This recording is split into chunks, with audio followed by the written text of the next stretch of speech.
Ready? Shalom. Shalom. We Gms Az Camp out here in Phoenix, Arizona. First, we want to give us all praise, glory, and honor. It's to Yahweh, Ba'Hashem, Yahweh Shai, Ba'Hashem, Rakakadash. Of course, we want to give double honors to the apostles and elders that have taught us the truth and ruled well. We want to say shalom to the Akwath and Akim out there. We also want to say shalom to the speckled bird. Even though you may look like the heathen, but you are not the heathen, we want to give y'all brothers a shalom.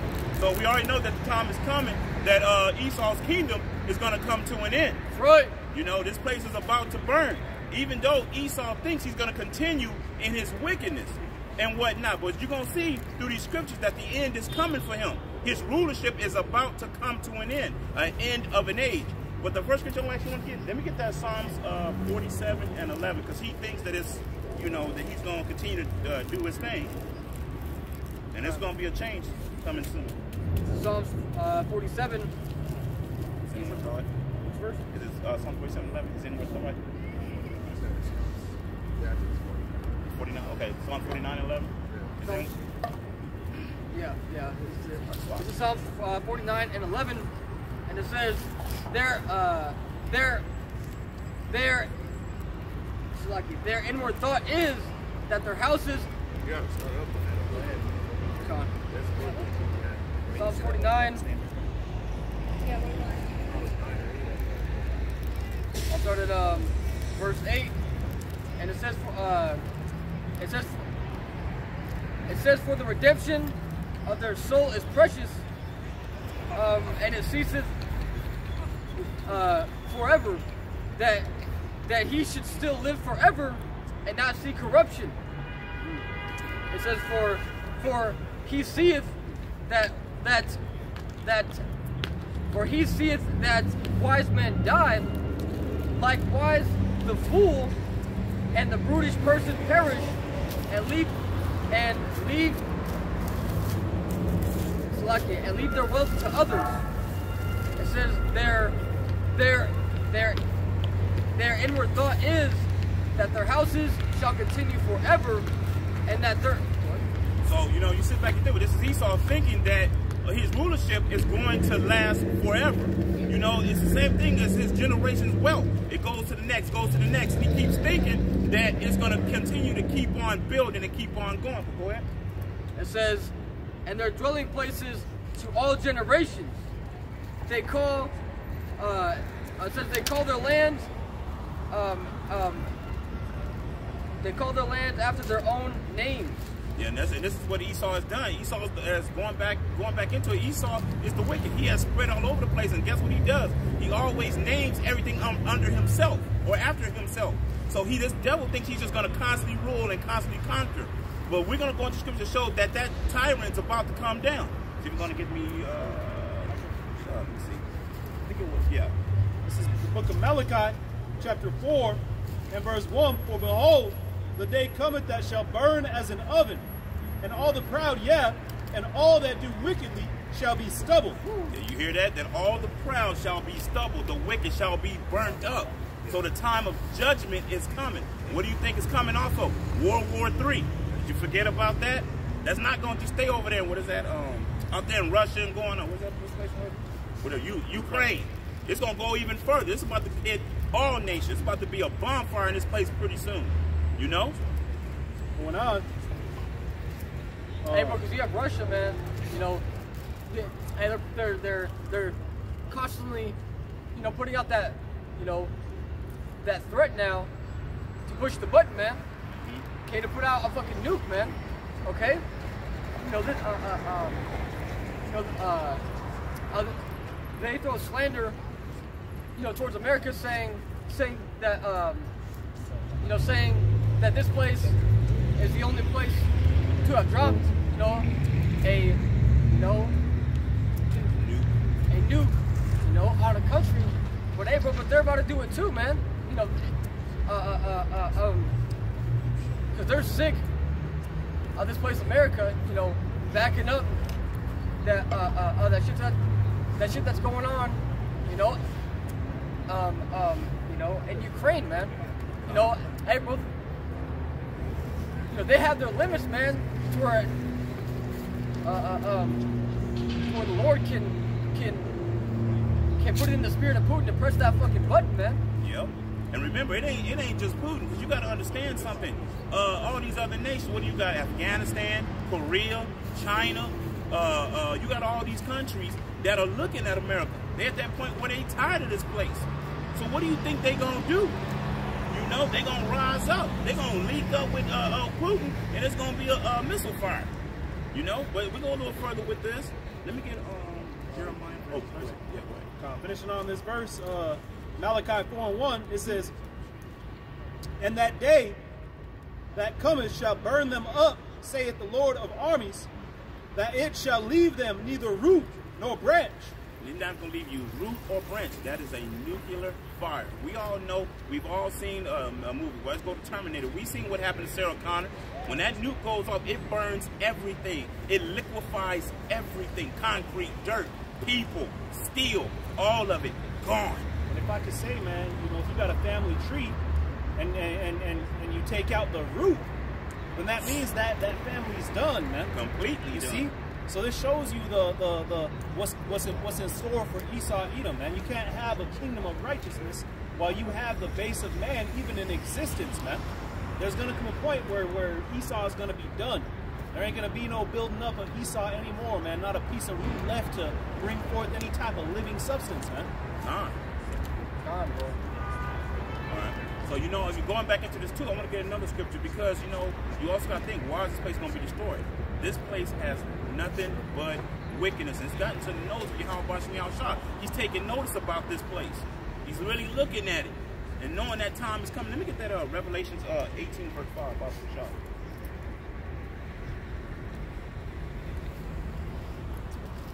From the book of Revelation, chapter 18, and verse 5, and it says, for her sins have reached unto heaven, and the Most High hath remembered her iniquities. Verse 6, it says to reward her even as she rewarded you, and double unto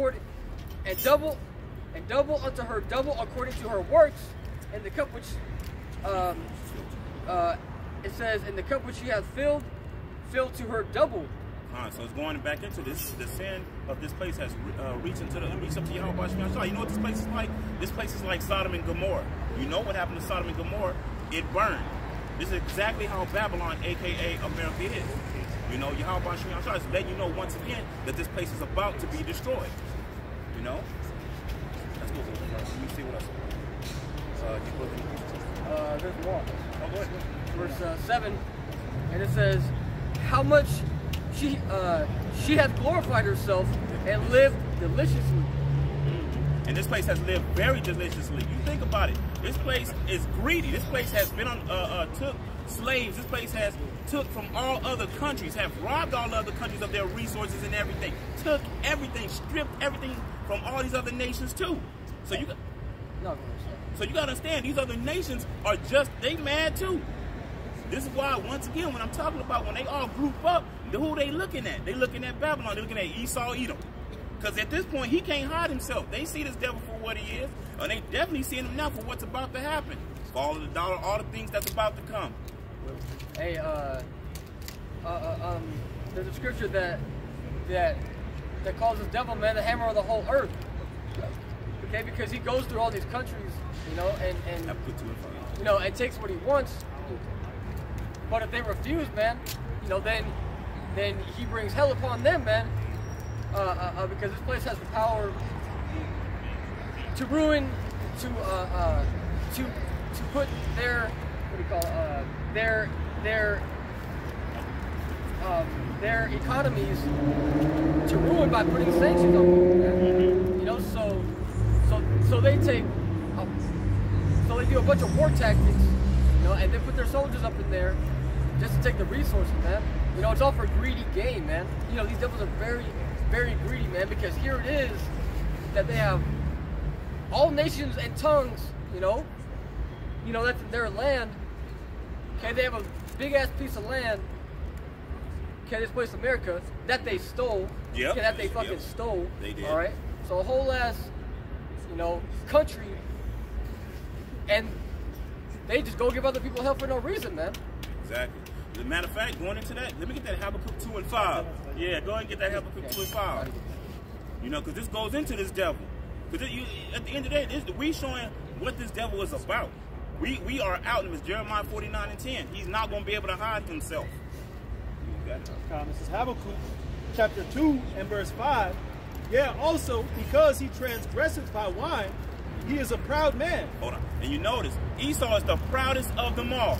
Think about it. What is he? Proud to be American. Oh, you know, he's the best of the best. He's the eagle. He ain't scared of nothing. He flies and soars high. He's everything. Go ahead. Going on. Neither keepeth at home, who enlargeth his desire as hell and is as death. Now you see that? He enlarges his desire as hell and is as death. Meaning what? He's everywhere. All he worry about is slaughtering and killing. This man is not satisfied with blood. All he wants is to kill and destroy. Go on. And that other piece, what it say, man, it said, neither keepeth he at home. Brother was just saying, though, he goes into these different countries and gets involved in all everything that's going on. Really, because what he's doing is he's taking control of it, man. You see, he's receiving the, you know, the fruit and the riches from those lands, man. Going on, it says, and cannot be satisfied, but gathereth unto him all nations, and heapeth unto him all people. And he's about to really heap up to all more people now for what he's about his next agenda, the MOTB. You know, Revelation 13, 16, and 17. Hey, bro, but that's why this place is so confusing, man. Okay, because you can look at a country, and, you know, and say, oh, you know, that's where the Chinese dwell. You know, or that's where, you know, that's where the Russians dwell. You know? So, typically, man, you can look at a country and say that a particular people dwell there. But this place here, man, you have all types of people, you know? So therefore, man, you have all types of ways here, you know? You got all, you know, all different types of gods being worshipped. You got Satan being worshipped, man. Okay, you have people who, you know, who are literally Satanists here, man. Okay, so then you get all different types of opinions, man. You know, you got all these people who are on a different, you know, type of wavelength of thinking, man. So, you know, so, and people, you know, people go to people for advice and shit like that. And so they're getting all these different types of opinions. Hey, well, this place is confusion, man. You know, and so that's why this place is called Babylon, because Babylon means confusion, man. To babble, man. Okay, this place is confusing as hell, man. It's like, well, who dwells there really? You know, who runs that land? You know, because if you go into one city, bro, you know, or it's lucky, man. It's okay, take time. You know, so if you go to that street, you know, blacks rule that, you know, and so, you know, on the next street you got the Chinese, you know, that's kind of like their hood, you know, and so it's all just messed up, man. It's all confusion. You know, this Babylon, aka America, is upside down. You know, there ain't. Hey, bro, it shows you know that the Lord is about division and not all coming together, because everyone wants everyone to be joined together. Hey, bro, that's not the Lord's thought process, man. Not at all. You know, this is John 10 and 10, and it says, "The thief cometh not, but for to kill," or it's lucky. It says, "But for to steal and to kill and to destroy." So that's what the thief does, man. This guy is a fucking thief, man. Esau, Edom, man. Okay, the self-proclaimed white man. You know who has stolen everything, man. You know who has stolen our heritage, man. Okay, hey, bro, he puts himself up to be God, man, to be the Son of God, to be the prophets of the past, man, to be everyone great in history. He puts himself up to be as, man. Okay, it says, who else fits these prophecies, man? Who else fits the embodiment of what these words are saying to describe this character, man? This character of Esau. You see, Most High put a virus to rule over us in these last days, man. And that's why you see the earth in the condition that it's in, because the base of man is ruling over it, man. You see, just like any other thing, if you get a fish tank and you want a self-sustaining ecosystem, then you're going to need a balance within there, man. You're going to need your algae eaters, right? You're going to need your predators. You're going to need everything to work in order to cause that fish tank to flourish, man.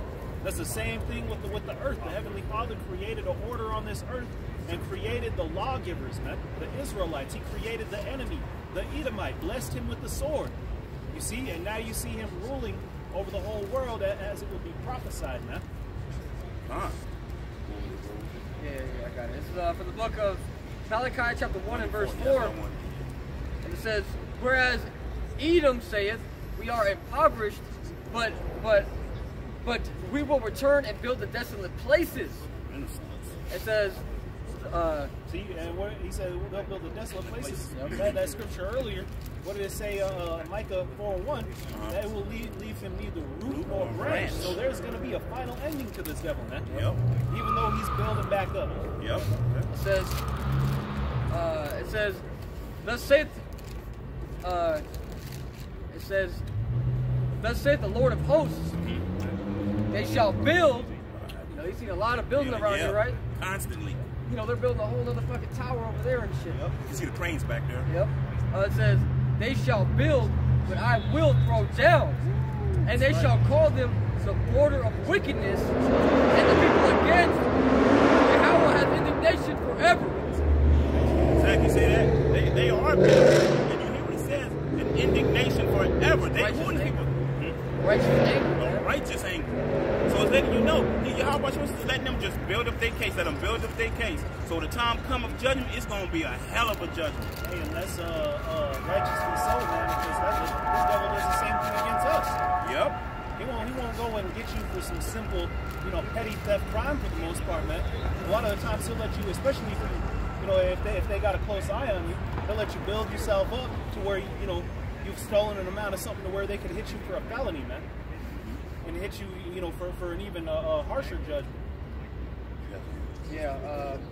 This is Job 21, and this is verse 29. Actually, I'll start at verse 28. It says for ye say, where is the house of the prince? And where are the dwelling places of the wicked? Have ye not asked them that go by the way? And do ye not know their tokens? That the wicked is reserved to the day of destruction. So that's the back of the brother's point, man, saying that basically, man, the Lord, He's allowing these devils to build up, man. Okay, to really get up, all the way up on that high horse, man.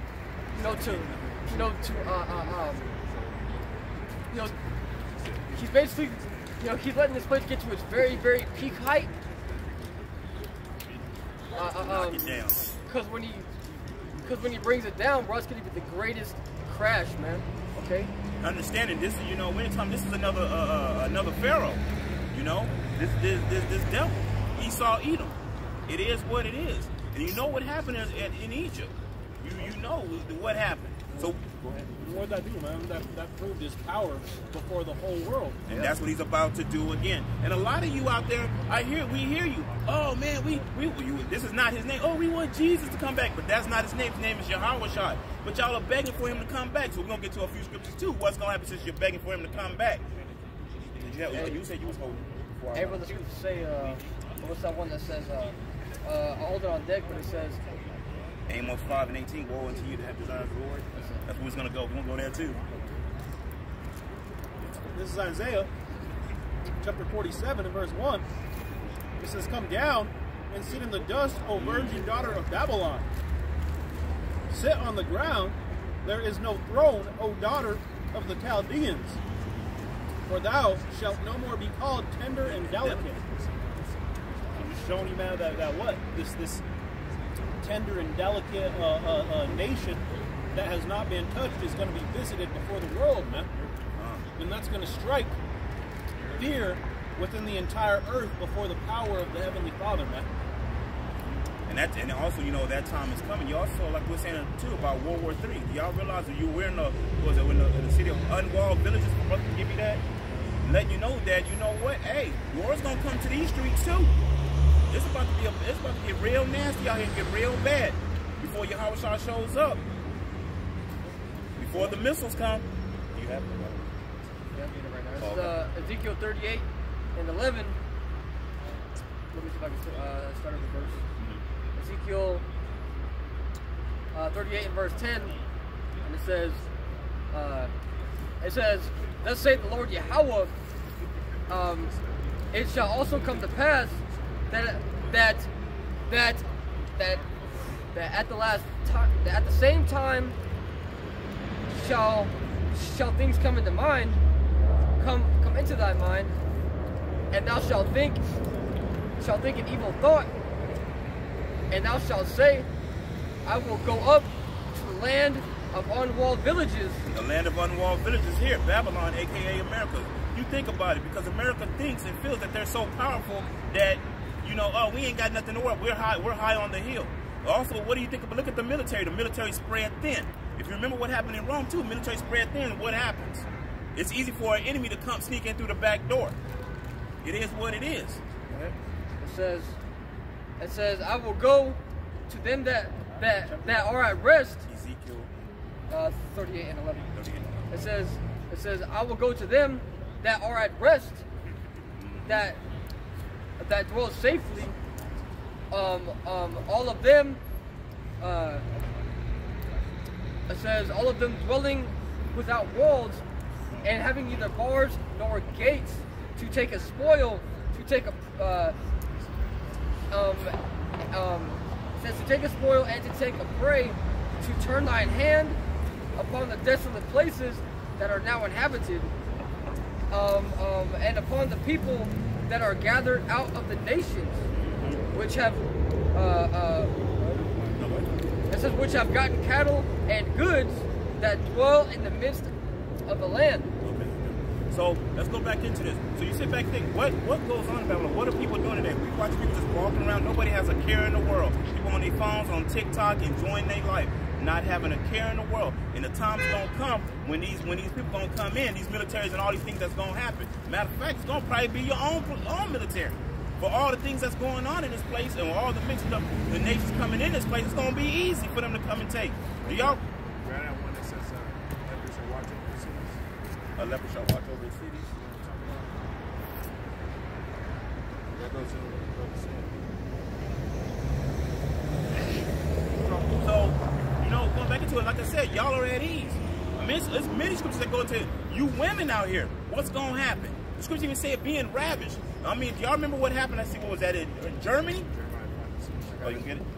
What happened in Germany when the military came in? What do you think is going to happen when it happens here in America? Huh? When they come in, they ain't going to care. They shooting everybody, killing everybody, stomping out family members, babies and all. Not going to have, it's going to have a blank face, not going to care. Women being ravaged. It's about to get real bad. Go ahead. So, Jeremiah 5 and 6, it says, wherefore, it says,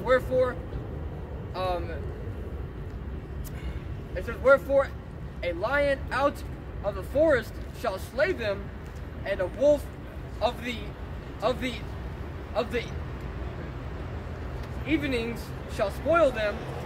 A leopard shall watch over their cities. It says, every one that goeth out thence shall be torn in pieces.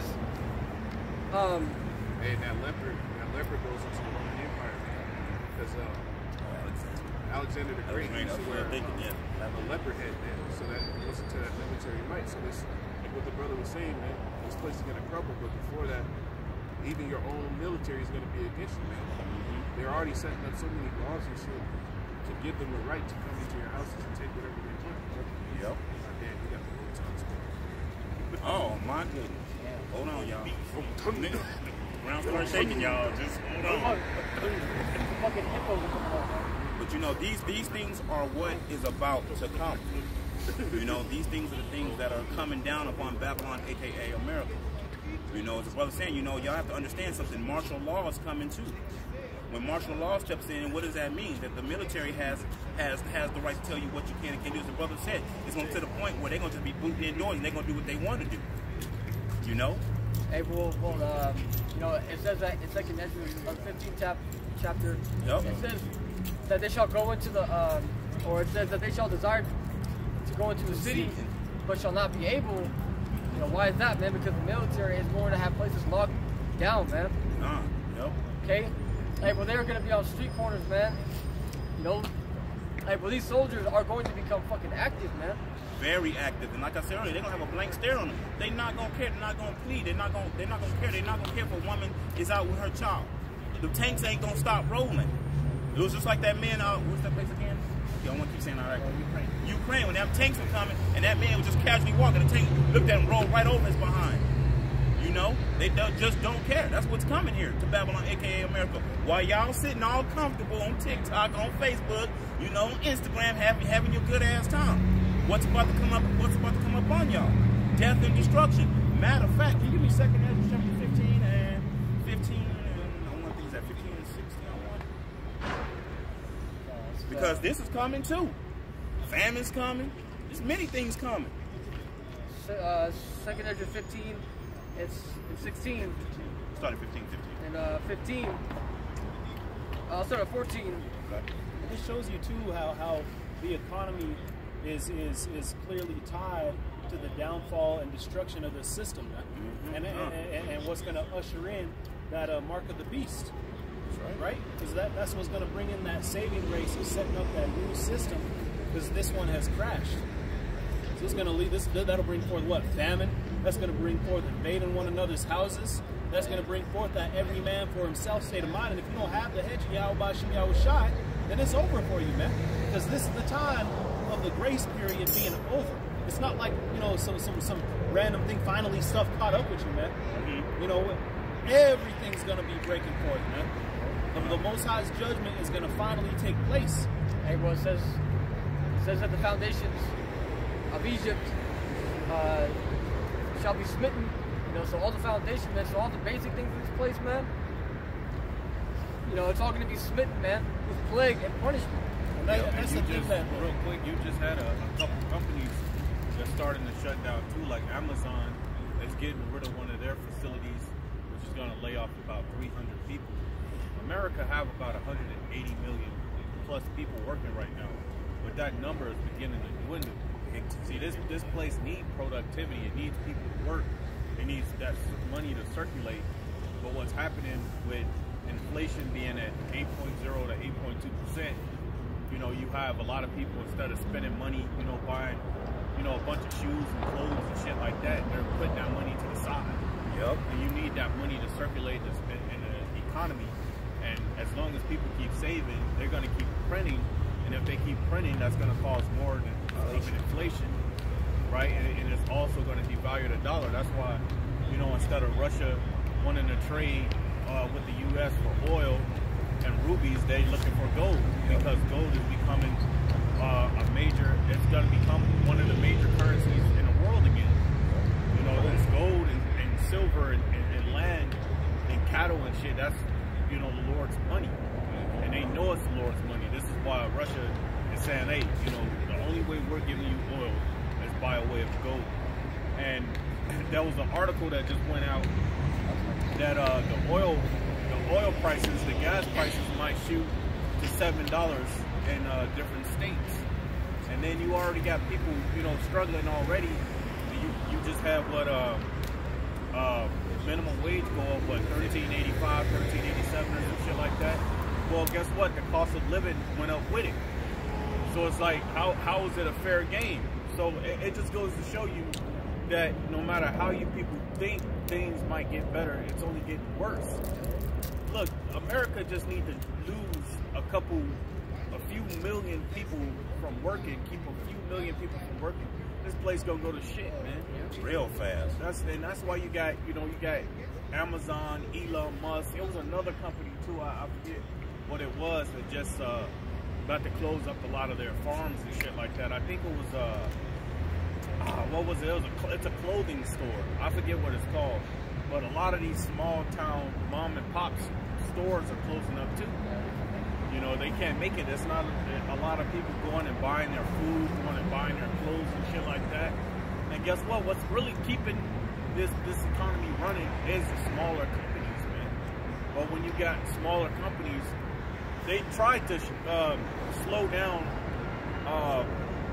on some big companies to try to get a lot of their employees to be unemployed, to try to keep a lot of small businesses going, but it's becoming very difficult.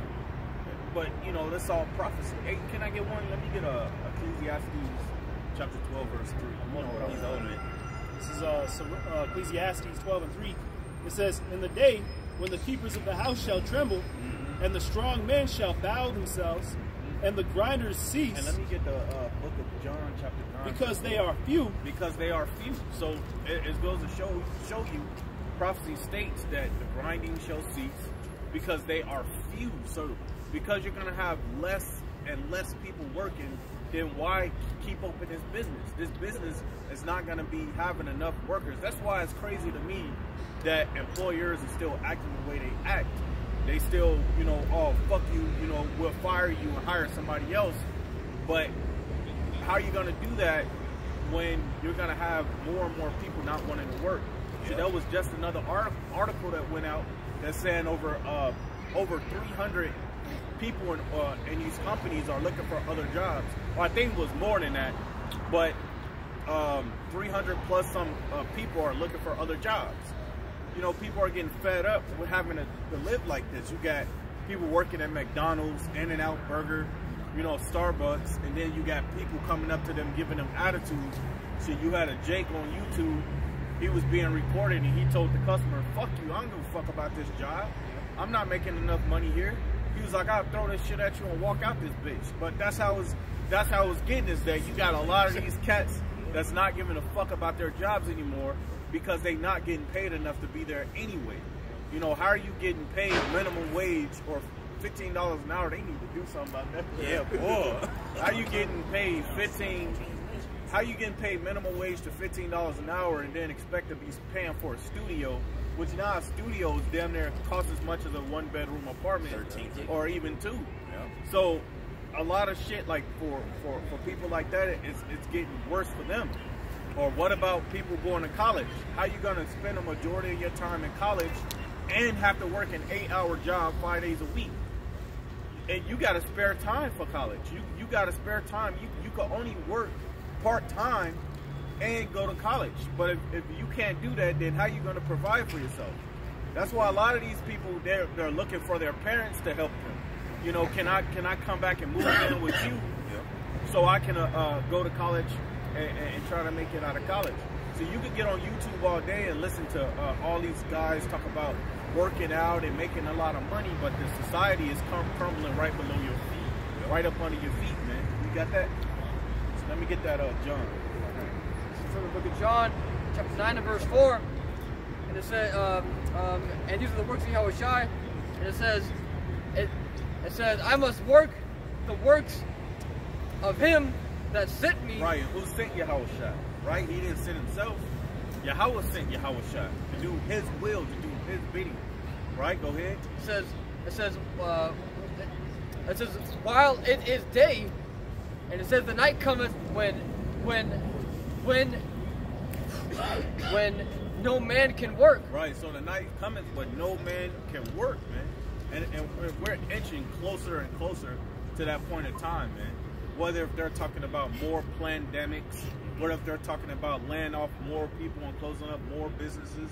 I mean, when these gas prices go up and then you got diesel going up again, what do you think a lot of these construction sites are going to do? What do you think a lot of these diesel companies are going to do? When diesel, when it went up to close to about $6 not that long ago, you had small diesel companies shut down, complaining about not being able to pay for the diesel. And the guys that's owning diesels and doing contract work, they were spending at a point damn near $1,200 to fill up their tanks. They were saying, look, man, this is probably my last rodeo, man. So you got the blood of America is going to be put to a stop because of situations like that. Or what about farms, man? You know, these farmers not being able to get enough water to even farm, man, and to grow their crops because, you know, they just put out another article about not being able to do some development. I forget where it was, but not being able to do some development because they lacking on water. Yeah, I know it's here. I just don't know the specific place. Maricopa. Is it Maricopa? It's somewhere, man. I don't have the specific place though, but I'll look at the message board because I put it on there. But they don't have enough water for the construction because shit, you need water for the cement, you need water for the dirt. You know how much water they got to put on dirt to keep it soft so they can use the tractors to keep moving that dirt around? Got clay soil up here. Yep. That shit gets hard as So hell yeah, shit. Remember my backyard? Hey, man, my backyard was hard as rocks, man. Fucking out there trying to chisel that shit and get it up, man. That dirt felt like concrete, man. Hey, bro. Plus, there's laws that are put out by the city that Let me get sick of this. Yeah, I'm holding it. you know, to where you know, to where if you're doing a job site like the jobs, the big ass job sites right now, TSMC and Intel, you know, that's big pieces of land. You know, you have to spray to put down the water to control the dust, man. Yeah. Okay, it's a dust control act. So all that water just being sprayed on the ground and shit, man. Bro, they got big ass things of water on site, man, just pulling it just to spray dirt every day. When you have like residential sites and shit, you know, they get complaints from customers. I mean, they get complaints from neighbors, and neighbors can, if they complain, they can actually get some money out of that, man. That's why they have to be careful at job sites. That's why if you notice, they say if there's dust complaints, this is a number on the side of the damn gate, man. You know, so they try to prevent that shit. That's why they sitting out there be spraying the dirt all goddamn day. Yeah, but they got the trucks out there too. Trucks, oh yeah, them damn trucks going through spraying it out. This construction in Arizona, it's causing a lot of people, especially the older people, to be sick. Especially the ones that never lived here. You know, that dust. Arizona has a thing called valley fever. Even my dog got hit by that shit, man. That's what you know, that valley fever is basically like a mold that comes from the dust here that gets into your lungs. That shit's been for the rest of your life.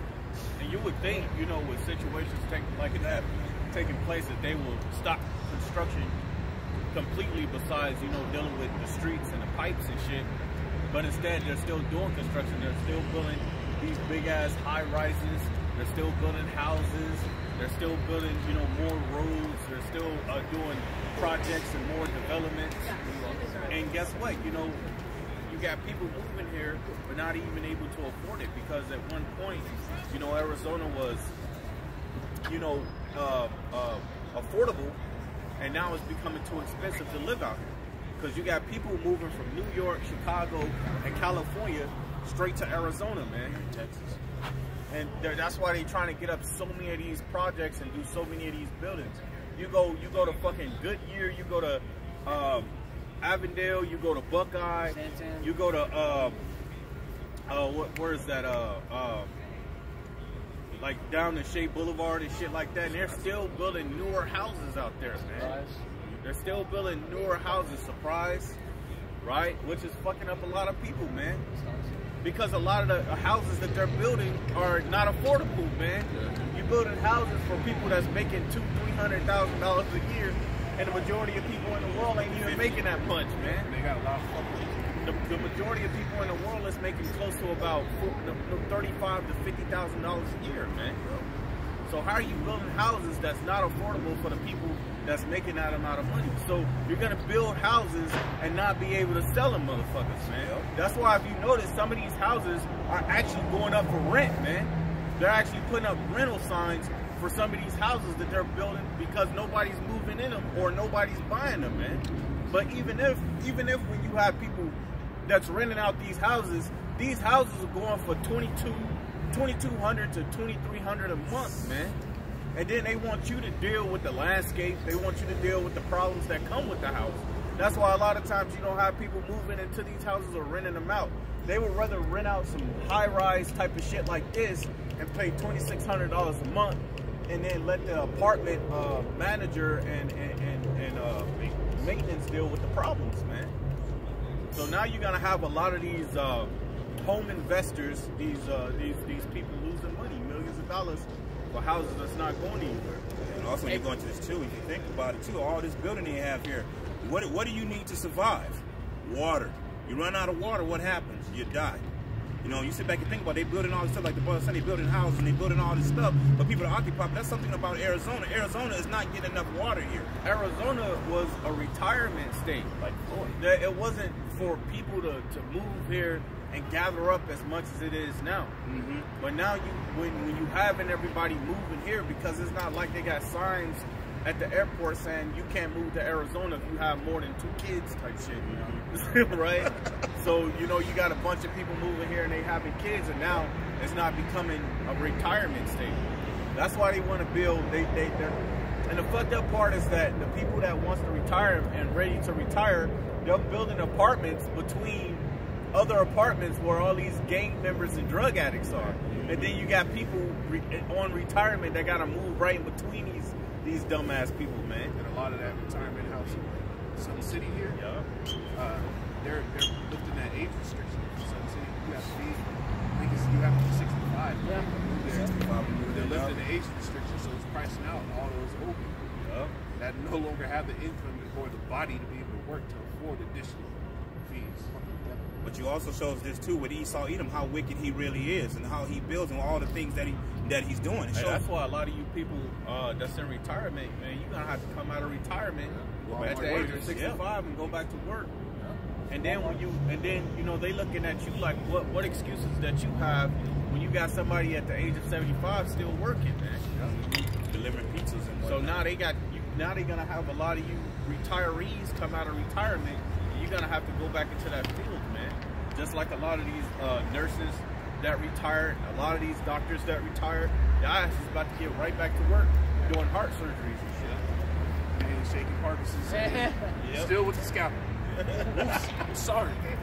As that nigga go to sleep, oops, I'm sorry. Hey, you supposed to have a straight cut. You supposed to have a straight cut down the stomach. You supposed to have a straight cut down the stomach. That shit's. You got a whole zigzag and shit. Look like somebody looks like a heart rate monitor. That's recap. Nah, bro, she looks like a heart rate monitor and shit. What the hell's going on? Yeah, but it let you know how messed up it really is. Like I said earlier, man, this is Esau's kingdom, and you see what Esau's doing. Wickedness, I want to talk wickedness. If you go back to Job 9:24, the earth was given into the hands of the wicked, and he's doing exactly what he's doing. Wickedness. You know, ain't no justice here. The brother woman, if we still bring out, I was going to get it anyway with that 2nd Ezra 6. Yeah. This is 2nd Ezra chapter 6 and 22. And suddenly shall the sown places appear unsown. The full storehouses shall suddenly be found empty. So hey, that's what's coming to it. A lot of these stores pretty soon is gonna have boarded up windows and doors, man. Because they're gonna start shutting down more and more stores. You know, if people not spending money, then how you gonna keep your business open, man? Because a lot of these people, either way, it's not like they like going to Payless and shit. They like going to more expensive places so they can get something that's name brand, which makes no goddamn sense because the shit is still made out of cotton and polyester. Makes no goddamn sense. Go ahead, And it says, verse 23, and the trumpet shall give a sound. Right, the trumpet, when the trumpet get off the sound, the trumpet is made for what? For warning. Right, it's made to give out a warning, man. When they beat the drums, it's made to get out a warning. Right? What are they giving out a warning for? A warning could be of a war ending, or to sound the trumpets could be giving out an assembly of people, an assembly of people gathering together. Go ahead. When every man heareth, they shall be suddenly afraid. So you're gonna be afraid in that day, man. When that alarm went off in Hawaii, people were afraid, man, because they thought there was a nuclear attack on the rise. People freak the hell out, man. What are you gonna do when that shit happens to America, man? When they get on your phones and your TVs and shit, and they send out a warning, that annoying ass beep sound, man. That's when you people are gonna start becoming afraid, man. Go ahead. At that time shall friends fight one against another. Right, man. So the whole BFF bullshit is gonna come to a stop. Shit, a lot of that's coming to a stop now, man. Because a lot of these people are having sex with their best friend, cousins, and brothers and sisters and shit. So they breaking up the BFFs, right? They still all stealing from each other and shit, right? Go ahead. Like enemies. Like enemies, man. You're gonna become like enemies, man. All that best friend shit is gonna go out the window, man. Right? Go ahead.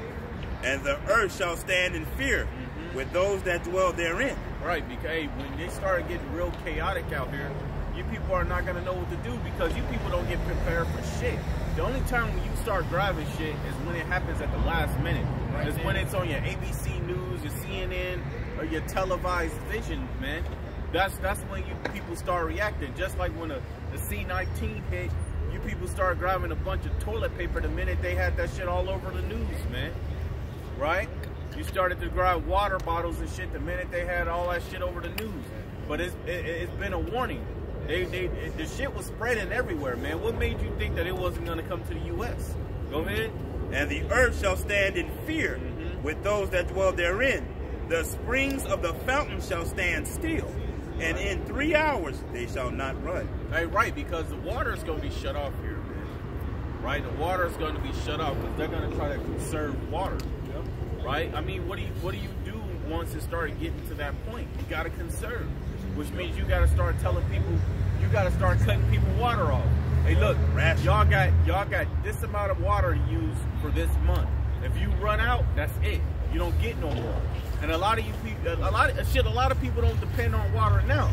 A lot of you don't depend on water, man. A lot of you go and you drink soda, right? A lot of you drinking some type of lemonade or some shit like that. But the minute you find out the water is really gonna need to be rationed, that's when you people gonna start getting crazy for the water. Yeah, like toilet paper. But guess what? A lot of that shit is already mixed with water anyway, man. Yep. How do you think they make soda? How do you think they make orange juice and all this other shit, man? Right? It ain't like a lot of times they giving you the original orange juice shit anyway. A lot of this shit got to be mixed in with water, and the ones that run out, they're gonna substitute that shit for something that's not gonna be good for you, man. Go ahead. Hey, bro, I saw this. It was a restaurant that served Coca-Cola the old-fashioned way, and so what they would do is they would put the carbonated water first, and then put the syrup. Well, hey, bro, it's the water, man. That's first. So that's like the main ingredient, you know, for it to be a soda, you know. But it's a syrup to be mixed with the water. And you think about that rationing that water too, it's going to be so bad to the point where you're going to be just drinking a cap of water a day, and that might be it. Hey, just imagine when it becomes hard for you women to take showers, man. Ooh, y'all don't stink. Just imagine that, man. You bitches be stinky already. You spend half a day outside, you go in the house, you smell like a fish and shit. Yep. Like a damn fish out of water, man. So just imagine when you got to ration water and you're not able to take a shower, man. If you do take a shower, it's gonna be for a minute, maybe a minute. You might get a minute out of it. Like on the take it. He saves up those little towelettes. Oh like yeah. Baby wipes. A handful of those and start washing and sliding up. Yeah. That's a good thing for a man because it's easy for us to wash up. Yep. It's difficult for you female. Yep. We hit the hot spot. All right, let's go. Right. Hey, a man can wash up in cold water, man. So can. We can take showers in cold water. You bitches need hot water. You need anything that's possible to kill off that bacteria, man. And then think about, and it really stinks because of how many men you have dealt with, and because of all the food that you eat that's making you unhealthy anyway, man. Go ahead. It's gonna seep through your pores. This is 2 Corinthians 6:25. Whosoever remaineth from all these that I have told thee. Right, and the only ones that's gonna remain is the remnant, man. Right? Zechariah, 13:8, and Revelations the 7th chapter, which is the elect. Go ahead. Shall escape and see my salvation. Right? So a lot of you people, you're not gonna see the salvation of the Most High. Right? You singing all these songs, you going to your Sunday church, but that's not what's gonna save you, man. A lot of you people believe that in Jesus Christ you are already saved. Yeah, we'll see. When this time really comes, we'll see if you really saved or not, man. But a lot of you Christians who claim that you have faith today, a lot of you are going to lose your faith. A lot of you are going to resort to the MOTB. A lot of you are going to resort to casting that so-called faith right out the window when you really find out it's going to get real hard out here, man. See, a lot of you Christians think that you're really strong, but you're going to fold the fuck up once you see that God ain't with you, man. Hey, bro, these churches, man. Hey, bro, I bet, that these churches, bro, they will promote the shit, man. Yep. Hey, bro, I bet they're going to promote it, man. Go ahead. And it says, and the end of your world, and the man... Right, and the end of your world, which is the end of an age, man. Right? It's going to be the end of this age. Go ahead. It's Matthew 15 and verse 7. It says, "Ye hypocrites, while did Isaiah prophesy you, saying, This people draweth nigh unto me with their mouth, and honoreth me with their lips, but their heart is far from me, but in vain they do worship me, teaching for doctrines and commandments of men." Hey, remember we had those two couples, the two Edomite-looking couples that came up, and she said she was already saved. And when I gave her as Jeremiah 8:20, she had nothing else to say. The only one that was speaking after that was her husband, man. She was stuck because she couldn't believe that something like that was actually in the scriptures, right? But he himself was sitting there talking about, Jesus saved me already. Nah, man, you ain't saved. See, you ain't saved, man. See, if somebody went to rob your ass, he'll rob your ass. Yep. Right? Somebody wanted to take you out. Let's just say you in a car next to a person that they're aiming for, and your ass to be gunned down right next to them, man. If you ain't saved from shit, man, you still gotta pay rent. You still gotta pay bills, a mortgage or some shit. You still gotta pay a car note. You still got all these goddamn bills. You could lose your job at any moment. Right? So you ain't saved from shit. You still have to go through all this shit that's dealing with this world today, man. Go ahead. Hey, but the scriptures say that the righteous shall scarcely be saved. Right? Go ahead. And the men that are received shall see it, who have not tasted death from their birth. And the heart of the inhabitants shall be changed, and turned unto another meaning. For evil shall be poured out, and deceit shall be quenched. Right. As for faith, it shall flourish. Corruption shall be overcome, and the truth which hath been so long without fruit shall be declared. And it's being declared, man. The truth is going out. But you people can't handle the truth, right? Isn't that what Andrew Tate say? You can't handle the truth. Andrew Tate say you women can't handle the truth. Well, this is the truth, man. The truth of the matter is that the Lord is about to bring a lot of death and destruction, man. Right? Go ahead. And when he talked with me, behold, I looked by little and little. People are disrespectful as hell, man. Yep. You know, them brothers are over there teaching, you gonna get your dumb asses right behind the brothers, man.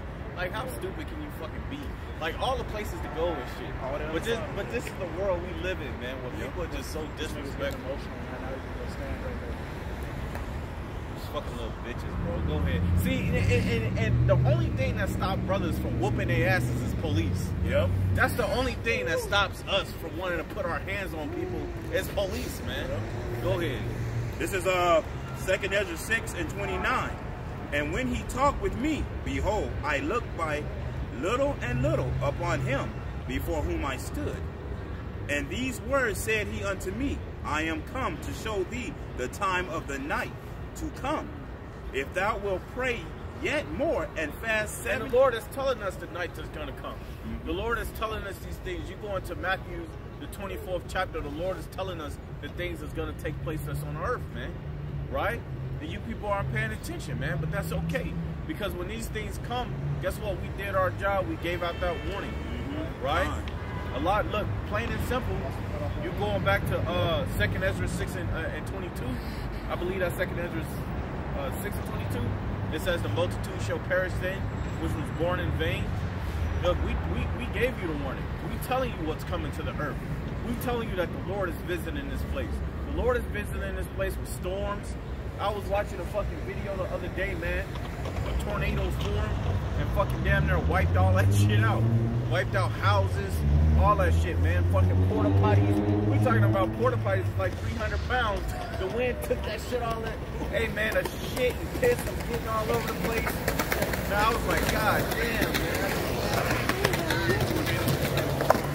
That was great. Yeah, that was great. That don't happen down here, bro. And they're supposed to be getting hit with looking that tsunami or that typhoon pretty soon. And that shit that happens on the opposite side of the country. Lord, thank you. That's those things happen in diverse places, man. Earthquakes in diverse places. These storms that randomly happen. The sins of the people and pride of them cleaned it up. So now the Lord's gonna fucking address it. You can't put a storm in jail. No, everything that's happened is just leading to this place popping, man. Everything. If thou wilt pray yet more and fast 7 days again, I shall tell thee greater things by day than I have heard. Hey, so the Lord is going to tell us greater things, man. Right? Greater things to come. Hey, the greater things to come is Yahweh Shah coming, man. That's right. That's a greater thing to come, man. A greater thing to come is the Lord putting his people back in the position that they belong in, man. Right? The kingdom of heaven being on earth and give it back into Israel. These are the greater things to come, man. And these are the things that we patiently wait for, man. Though we have to deal with all this bullshit in the earth too, right? Right along with all these other people, we patiently waiting for all of this shit to come. So we can really yell out all praises and due to Yahweh Shah. Go ahead. Yeah, we have a better outlook for what's coming in the future. For thy voice is heard before. Hey, because at the end of the day, yeah, you know, you could grab your survival kits, your survival bags, and your bug out bags and all that shit, but that's not enough, man. That's not enough that's gonna protect you or save you. Nope. And because look, you could gather all that shit up, you could put it in your car or some shit like that. Something pop off, but you could be 200 miles away from it. Then what? Then what you gonna have? You better have faith. Because if you don't have faith in Yahweh Shah, then you're gonna be fucked out here, just like all the rest of these people. And people, man, you know, they even beginning to stop believing in Jesus Christ more and more, man. People are starting to not believe in Jesus Christ more and more. Hey, that's why you see these people cleaving onto stones and witchcraft now, man. Yeah. You see a lot of people like that because they see some type of power, right, or energy within that, and they don't see that within this plantation Christianity, man. But what they fail to realize is there's a head over all power, man.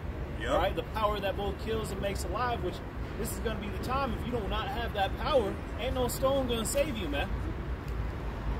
All right, go ahead. Hey, For thy voice is heard. Hey, you know what? Somebody could take that stone and throw that shit on that building.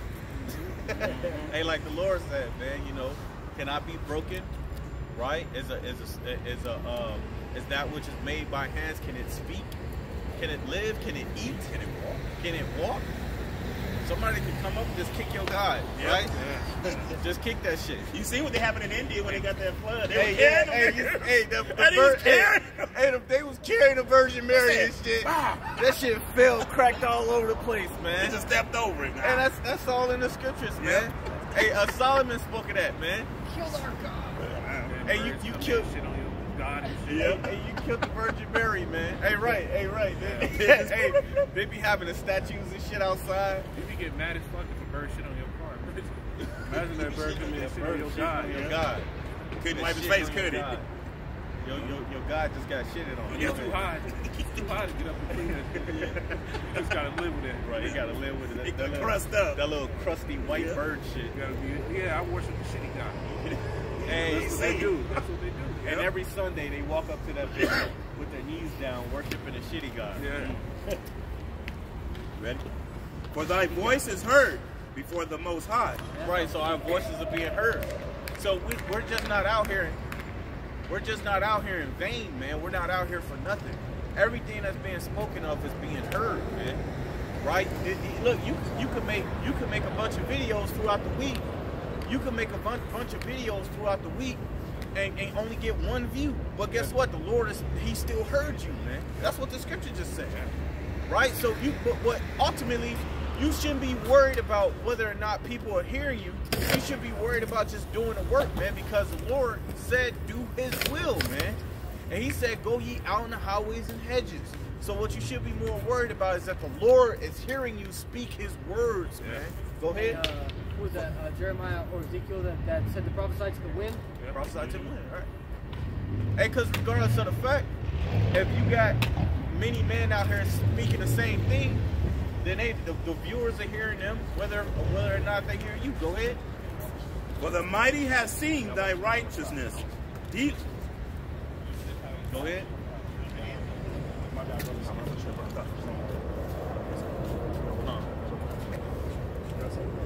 Go ahead. For thy voice is heard before the Most High. Right. For the mighty has seen thy righteous dealings. He has seen also thy chastity. Look, the Lord have seen thy the Lord have seen your righteous dealings, brother. Shalom, Mark. Shalom. The Lord see your righteous dealings.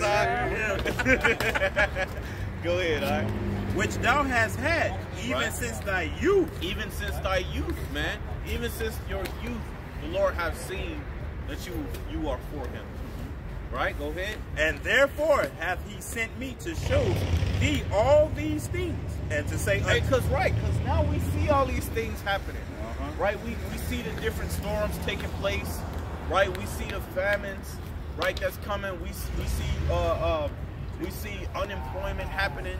We see people getting riled up, right? We see these things happen. The scriptures talk about the horrors of the people, right? These are the things that the Lord has spoken to us by way of the scriptures, man, right? I mean, whether or not people here forbear, whether or not you believe or not, that's on you. Like the brother said, that's on you at the end of the day. So, but at least you heard it. Yep. At least you heard it, so there's no excuse. Go ahead. I'm going to go for the top. 2 Ezra 6:33. And therefore hath he sent me to shew thee all these things. And to say unto thee, be of good comfort, and fear not. Be of good comfort and don't fear. Because look, I told you that these things was going to happen. I told you what was going to take place in the world. Right? So there's no reason for you to fear the things that's coming. Just believe and have faith in me, man. Right? Do my will and do my work, man. That's what the scriptures tell you, man. That ye shall fear not. But these people, they're going to fear, man. They're going to fear because they truthfully, they don't believe, man. What they believe in the things of the world. They believe in their government, man. They believe in President Donald Trump. They believe in, President Biden. And maybe upcoming President Donald Trump again. Who knows? Right? These are who they believe in. These are who they want to serve. They want to believe that they'll be able to be fed by their government, man. Right? A lot of these people out here have mindsets as women, man. Go ahead. And hasten not with the time, and hasten not with the times that are past. Right. Look at all the times that's happening. You got war in Russia, right? You got war in Ukraine. You got rumors of war. You got NATO getting prepared. You got all these things taking place. Hey, do y'all know that there's a shortage of water in Arizona? Yeah. Shit out here. Hey man, they got a lot of information going out. Yeah, hey look, you right about that. Yeah, I work at construction sites and they're slowing down on construction work because they do not have the material nor the water, man. Yeah, it's bad. Don't you know that's prophesied in the Bible? Rich people are building like $1 million neighborhoods left and right. Right. Just taking it from the rest of them. And they're building $1 million houses out here in Arizona that nobody's moving in. Nobody's moving into these $1 million houses. You know, if you go to the outskirts, it's weird out there. Yeah. And but look at what that's doing to the economy too. Right? There's too many people. Power to the people, guys. Bring back the flags. Bring back the flags. Go ahead. And hasten not with the times that are past to think vain things. Right. So you people, you're hasten not to the times that's coming, man. But what you're thinking is vain things, man. You're thinking about partying and shit. You're thinking about clubbing. You're thinking about what's going to keep you comfortable, right? Then they just celebrate New Year's, right? What's so new about it, man? A lot of you niggas are still in debt. Shit, brothers up here, we still in debt. Yep. So what's so new about it, man? New Year, old debt. New Year, same shit, right? New Year, same shit, man. Go ahead. That thou mayest... Hey, a new year, but your rent didn't go down. So did. Go ahead. That thou mayest not hasten from the latter times. And it came to pass after this that I wept again and fasted 7 days in like manner. Right. So the angel is speaking to Ezra about all these things that's going to take place in the future, man. Right? And Ezra was doing what? He was eating the herbs and fasting to keep in communication with the angels. You know, and this is why it's important to fast, man. because to keep you connected with Yahweh Shah, man. Or that shit gonna be severed, man. Your internet connection is gonna be severed, man. You didn't pay your monthly bill. And even his own friend tries to get him to break his fast right here, bro. Go ahead. I might fulfill the 3 weeks which he told me. And in the 8th, in the 8th night was my heart vexed within me again, and I began to speak before the Most High. For my spirit was greatly set on fire, and my soul was in distress. And I said, O Lord, thou speakest from the beginning of the creation, even the first day, and saidest thus, let heaven and earth be made, and thy word was a perfect work. Right, so all these things were said in the beginning. You can go into Isaiah 46:10, and the scriptures tell you for the end was declared from the beginning, man. So in the beginning of creation were all these things already ordained to happen, man. So everything that's happening, we're just living it out, man. We're just living out what the Lord already have put in there, man. That's it. We're just paying our part. And once that is finished, that's it, man. The kingdom is gonna come. We're gonna rule. Go ahead. And then was the spirit, and darkness and silence were on every side. The sound of man's voice was not yet formed. The commandest thou a fair light. But hey, if you don't believe that men and animals and creation was made by the Big Bang Theory and shit. Go ahead. To come forth of thy treasure, that thy work might appear. Or you might believe in evolution and think that we came from monkeys and shit. They're still monkeys. Exactly. Go ahead. Upon the second day, thou madest, I'm saying that right? Yeah, madest the spirit of the firmament, and commandest it to depart asunder, and to make a division betwixt the water, that the one part might go up, and the other remaineth beneath. Upon the 3rd day thou didst command that the water should be gathered in the 7th part of the earth. 6 parts hast thou dried up, and kept them, to the intent that of these some begin planted of God until might serve thee. Some being planted of God. Some being planted of God until might serve thee. For as soon as thy word went forth, the work was made. Hey, you hear that? As soon as the word of the Lord went forth, thy work was made, man. Hey, that's why when you go into what was that? Let me get Ezekiel 12 and 25. I believe that's Ezekiel 12 and 25.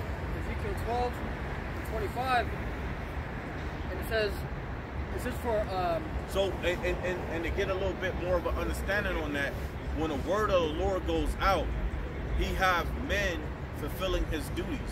Have men fulfilling those duties. So when you go into like Genesis, the 1st chapter, where it talks about the earth being void, and then the earth was created, then you had the heavens created and everything like that. Those who created those things were Yahweh Shah, the elect, and the angels, man. Right? You can go into Colossians 1 and 16 for that. Right? So that's just a little bit of understanding on there. Yahweh didn't step off his throne like Odin and shit, right? And just start forming everything, right? He had Yahweh Shah and the angels do it for him. He's Yahweh. Why would the hell the Most High Yahweh have to move a finger to do anything? That doesn't make any sense. When you look at this, man, when you go into a company, right, and you work that company and you get to a certain position, you don't have to move a finger, man. You can just have all your workers do that shit. That's why you got managers, district managers, and supervisors and shit like that, man. Right? Go ahead. Ezekiel 12:25. It says, for I am Yahweh. It says, I will speak, and the word which I shall speak shall come to pass. Right. So the words that the Lord shall speak, Yahweh shall speak, shall come to pass, man. Right? So the Lord said all these things was going to happen on earth, they're going to happen. And you got to understand something too, man, is that we look at time differently than the Most High. The Most High don't really look at time like that, man. Right? We're governed by time. The Lord, Yahweh Shai and the angels, they're not governed by time, man. Right? Time only exists to us. Right? If you go to this camera right now, and you look at the camera, we're gonna look at the time to see when the battery's gonna run out. Right? If you when you go home and you waiting to go to work, you're looking at to see what time it's gonna be when you gotta go to work, right? So we're governed by time, but the Most High, Yahweh Shai, is not governed by time. Right. Wow. Right. What is a day to eternity, man? What is a day to an eternity, man? Hey, that shit wouldn't be nothing, man. If you could live forever, that shit wouldn't be nothing. You'd be like, what, 1,000 years? What the fuck is 1,000 years? What's that about? Wait, you say 2 million years. You saw him make movies where like somebody will live forever. That nigga fucking in the land meanders through life, not knowing what the fuck to do, never found a purpose to make this. Right. But the Lord isn't like that, man. The Lord is always building, always doing something. That's why he said he stretches out the heavens for the church, right? And his works are uncertain. Hey, well, I was going to say that it says, it's in Psalm 140 something, but it says he tells us the number of the stars, you know, and it says, and he calls them all by their names. Yep. Because guess what, man? He's the creator of them, man. You know, he put forth the powers to go and create the stars, man. Man, so, hey, bro, order, man. That's why it's called order. That's why times mean nothing to the Most High. Hey, you got Esau selling stars. Right. Selling stars? Yeah, he sells Yeah, people stars. could buy them and name them after themselves. Yeah, you can buy a star and name it. They really put a money But on the star. But these devils, it's all a racket because these devils will do that, right? And you'll never know if somebody bought the same shit. Right. Right. How you gonna know who bought what star? Put a price on the star, bro. You're gonna be like, oh yeah, that one right there. That's me right there. Esau like, nah, he bought that Yeah. one. Go ahead. It says, it shall be no more prolonged, for in your days, O rebellious house, will I say the word, and will perform it, saith Yahweh power. Go ahead, This is Isaiah 55 and 11. It says, no, I started 10. For as the rain cometh down and the snow from heaven, and returneth not thither, but watereth the earth and maketh it bring forth and bud, that it may give seed to the sower and bread to the eater, so shall my word be that goeth forth out of my mouth. It shall not return unto me void, but it shall accomplish that which I please, and it shall prosper in the thing whereto I sent it. So that's what the brother was saying. That's what happens, man. The Lord says anything is going to happen. He said all the hosts of heaven that like to do his will, man. So as soon as the Lord put his mind to it, he said that the devil's going to get put down. It's going to happen. He said you was going to go to captivity. You go fucking in captivity, man. That's why you got to fear the Lord. See, and you people, and that's a perfect example of you people being governed by time, because you don't have patience to wait. You feel like, you know, that which should happen already, but it happens when the Lord deems it to happen. Man. You know, who knows when it can happen? Look at how long it took Noah, right, to build that ark, and he prophesied 200 plus years, man. So whenever Yahweh Shai comes back, it is deemed by Yahweh. And who knows when that's gonna be, but we know it's gonna be soon, man. Hey, bro. Man. Hey, bro, that's why you got the sayings in the world, man, that, you know, patience is key. This is 2 Ezra 4:37. It says, by measure has he measured the time, and by number has he numbered the time, but he did not move nor stir them until the said measure be fulfilled. So only Yahweh knows when that time is gonna be. He knows the exact date and time when hell is gonna break loose on earth. Not even Yahweh Shai knows. Go ahead. 2 Ezra chapter 6 and 44. For immediately there was great and innumerable fruit, and many and diverse pleasures for the taste and flowers unchangeable, color and odors of a wonderful smell. And this was done. And the third day, upon the fourth day, thou commandest that the sun should shine, and the moon give her light, and the stars should be in order. And gavest them a charge to do service unto man. So if the Lord gave even the stars and the sun and the moon order, and they're here to perform their works, then what the fuck do you think everybody else is here for? Yep. Everybody else is here to do the work of the Lord, man. Yep. Whether your deeds are evil or whether they're good, you're still doing the work of the Most High Yahweh, man. Hey, the Lord said what? Proverbs 16:4. For I have created the wicked for the day of evil, man. The Lord created the wicked and He created the righteous, man. So you're only here to fulfill your objective, man. That's it. And if your objective, I watched this documentary. Oh, I just watched it for a little bit. It was too fucked up for me. But Esau, or whoever the fuck it was, will still take children and tie them up to a tree and do all sorts of madness to them, man. But guess what, man? The Lord set that man up to do that, man. Yep. Right? For the what is this? You had this dude on the documentary. He was doing women trafficking and shit, sex trafficking and shit. But guess what? The Lord created the wicked for the day of evil, man. But that right there will be too hard for a Christian to understand. What is it? The man's going is of the Lord? Yeah. Proverbs 20 and 24. This is Yeah. Colossians 1:15, it says, who is the image of the invisible God, the firstborn of every creature, for by him were all things created that are in heaven and that are in earth, visible and invisible, whether they be thrones or dominions or principalities or powers or things. Hold up, he said powers. Yep. That's a cut on you, Harmon One. Go ahead. It says all things were created by him, before him, and he is before all things. Right. How the hell a Big Bang Theory, right, is going to create what you see today, man? You see different forms of people every day, man. Yeah. Different faces, different looks, different ways of walking, different personalities. Animals, man. Different animals and shit like that. Lions, alligators, to fucking turtles, man. You see all of this different shit in the world. You gonna tell me a Big Bang Theory created this shit? You're crazy as hell. It takes someone of great power and design, a mind, to create what you see today. How the hell do you create people with different faces, man? By mistake. It doesn't. Just coincidence? It doesn't make sense. A Big Bang Theory isn't going to create different people with different sizes, different faces, different hair textures, different voices, different eye colors. A Big Bang Theory is not going to do that. You need somebody that can design a person like that, even man. down to your fingertips, your even down, even down to people that have disabilities, man. Yeah.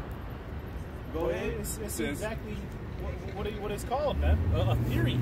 Yeah. That's all it is a theory. That's why they can't tell you how or what caused this so said Big Bang, man.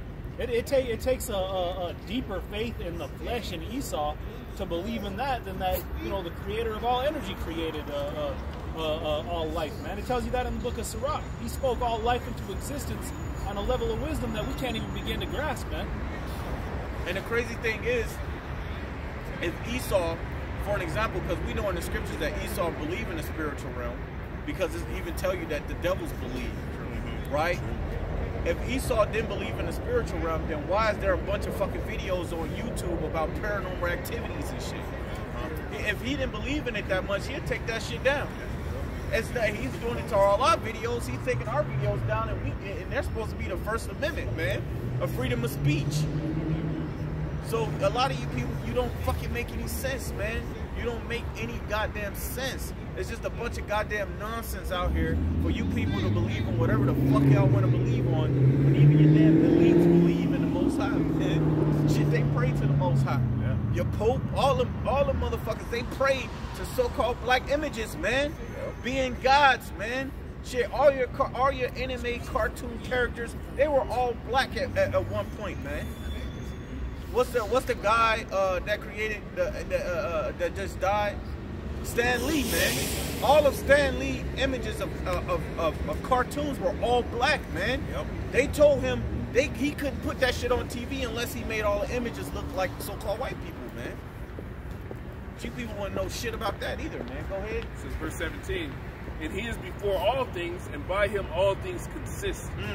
By him, all things consist. The only reason why shit is still going on is because of the Most High, man.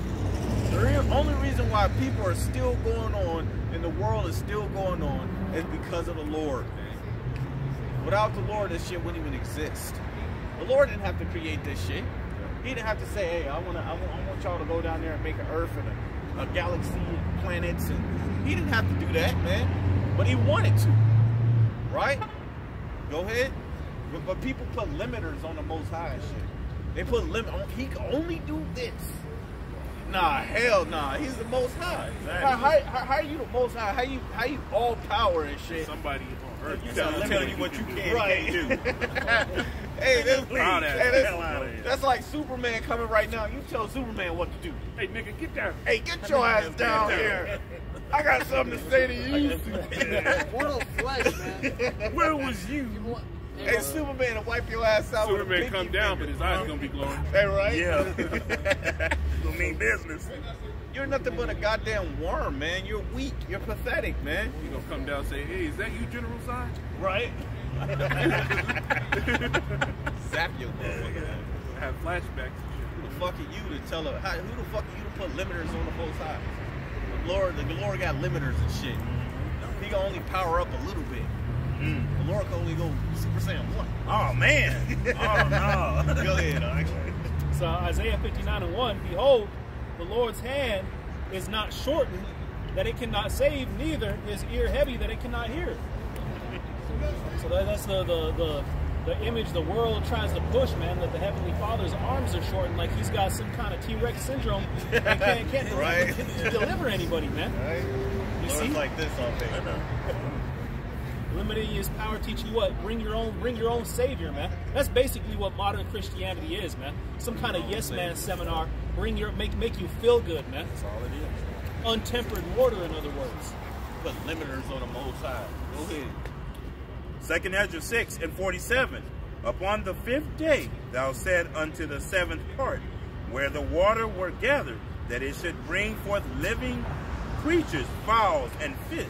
How you gonna put limiters on someone on a power that could create different creatures, man? You gonna put limiters on a power, but your ass can die by a goddamn hornet. Your ass can die by a lion. Die by the sun. You could die by an alligator. You could die by a fucking black widow. But you gonna put limiters on a being that can't die by none of that shit. You people are bugged the hell out, man. You crazy as hell, man. Right? You had that Crocodile Dundee, dumbass Edomite who got killed by a stingray. But y'all want to put limiters on the Most High. Yeah, y'all crazy as hell. You can't even explain the existence of him. His name is He Is. He just is. He has no beginning, he has no end. He just is. You can't even explain that. You know what? If you can go heads up with a lion without getting one scratch, I'll call you God. I'll call you God. Hey, the minute he steps in that fight, the minute he steps in that fight, the minute he steps in that fight, it's gonna look like somebody chopped his ass up with a sword.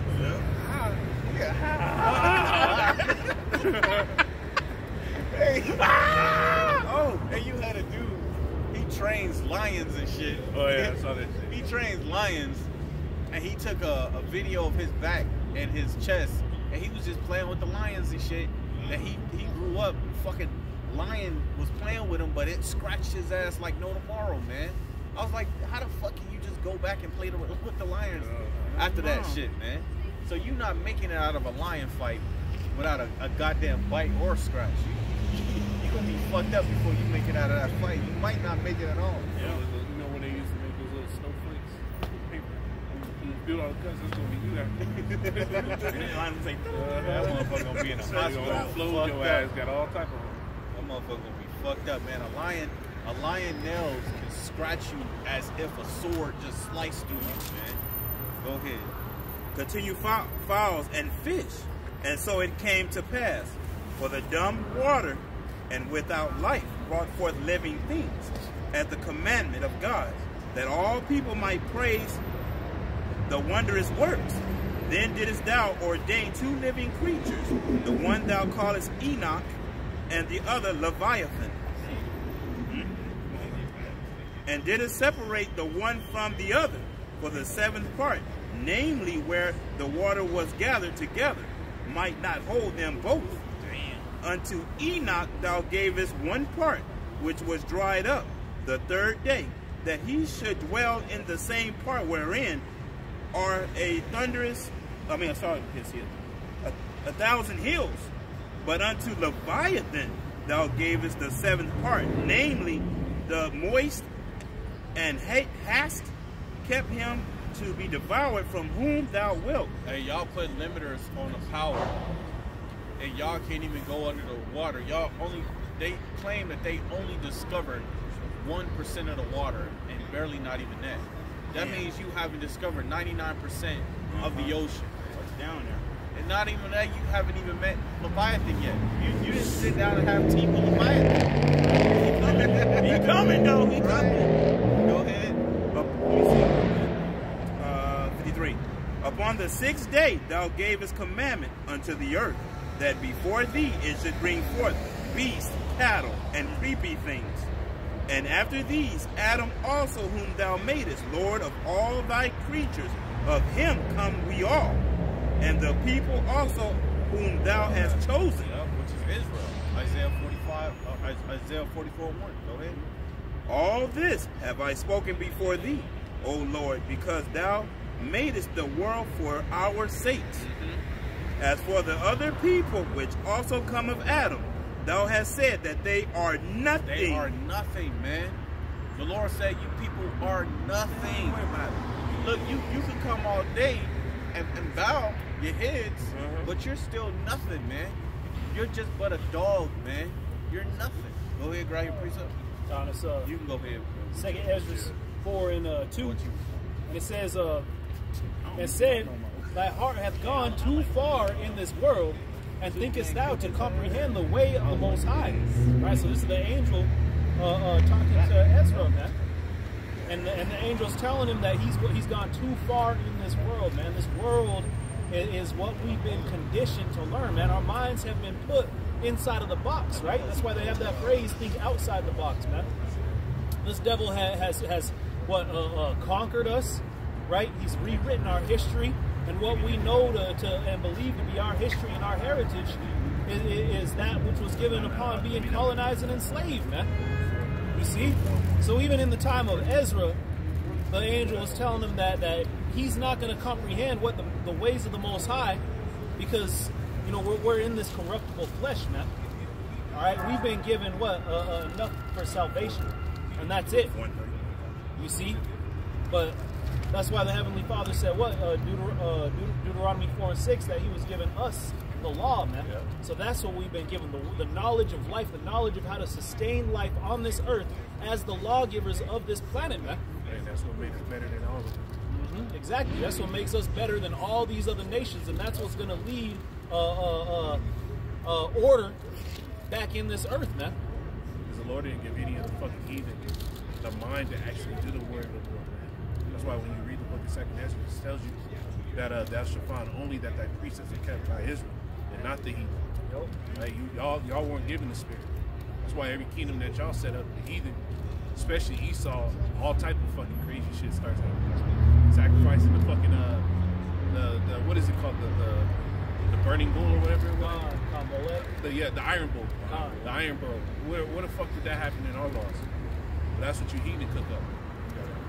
That's why that Job 9 and 24 says what? He's covered the faces of the judges of this earth, man. He's covered true judgment, and he's ruled according to his own agenda, right? So the Heavenly Father's gonna straighten things back up, man. He's given what? The elect the knowledge of salvation to get there, man. That was it, brother. So, I wanted to touch on the subject. Basically, Esau, right, with those so-called migrants that came up to New York. He's out there sitting there feeding them fucking spoiled and rotten food and they came up on I think it's MSNBC or ABC or something like that, and they had the news report, and they were sitting there telling them like, yeah, our kids are getting fucking food poisoning all the time, so they don't like to eat the food, and they came out and said you're wasting taxpayers' dollars by fucking not eating the food that we gave you, and they even told them it's not a matter of it sounds like it's a matter of taste. Well, you sitting there feeding us fucking rotten food, and Jakes that sat here and came up here, hey, that's the problem with Issachar, man. I told it to the chick at work. I said you suffer from Latin culture, man, because y'all look at Esau like he's gonna fucking be your savior. Grab me that one at Lamentation. Man, you know what I'm talking about? The crazy thing is too, is you niggas are gonna be hated more by these migrants. Yep. Because they put you niggas up as the forefront to say some shit like that. Yep. And it's crazy too, because niggas don't even look at like, yeah, the mayor of New York is a so-called Jake, is a Judite, but that nigga's ran by somebody. You can't fucking act like he ain't ran by nobody. Yeah. The fuck, where do you think he's getting his marching orders from?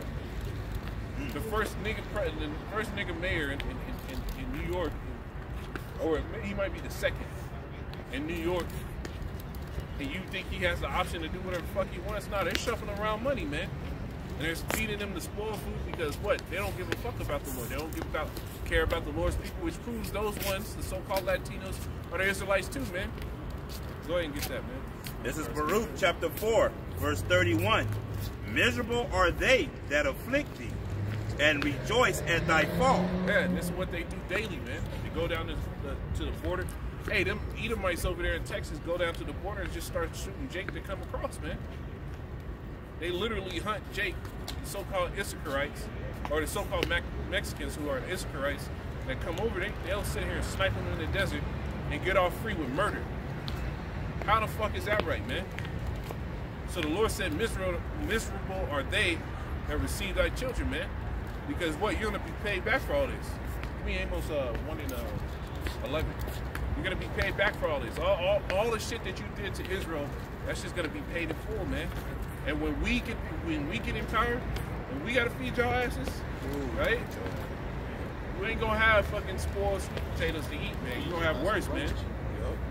You gonna have worse to eat, bro. Hey, you got that? You know, it comes to mind that Pirates of the Caribbean, where he's in the spirit world, and he's trying to eat. He's being tortured. Yeah. Because he's so hungry. He's trying to eat a peanut, man. Yep. It's one peanut, and he can't eat it no matter how hard he tries. Yep. That peanut keeps rolling away. Yep.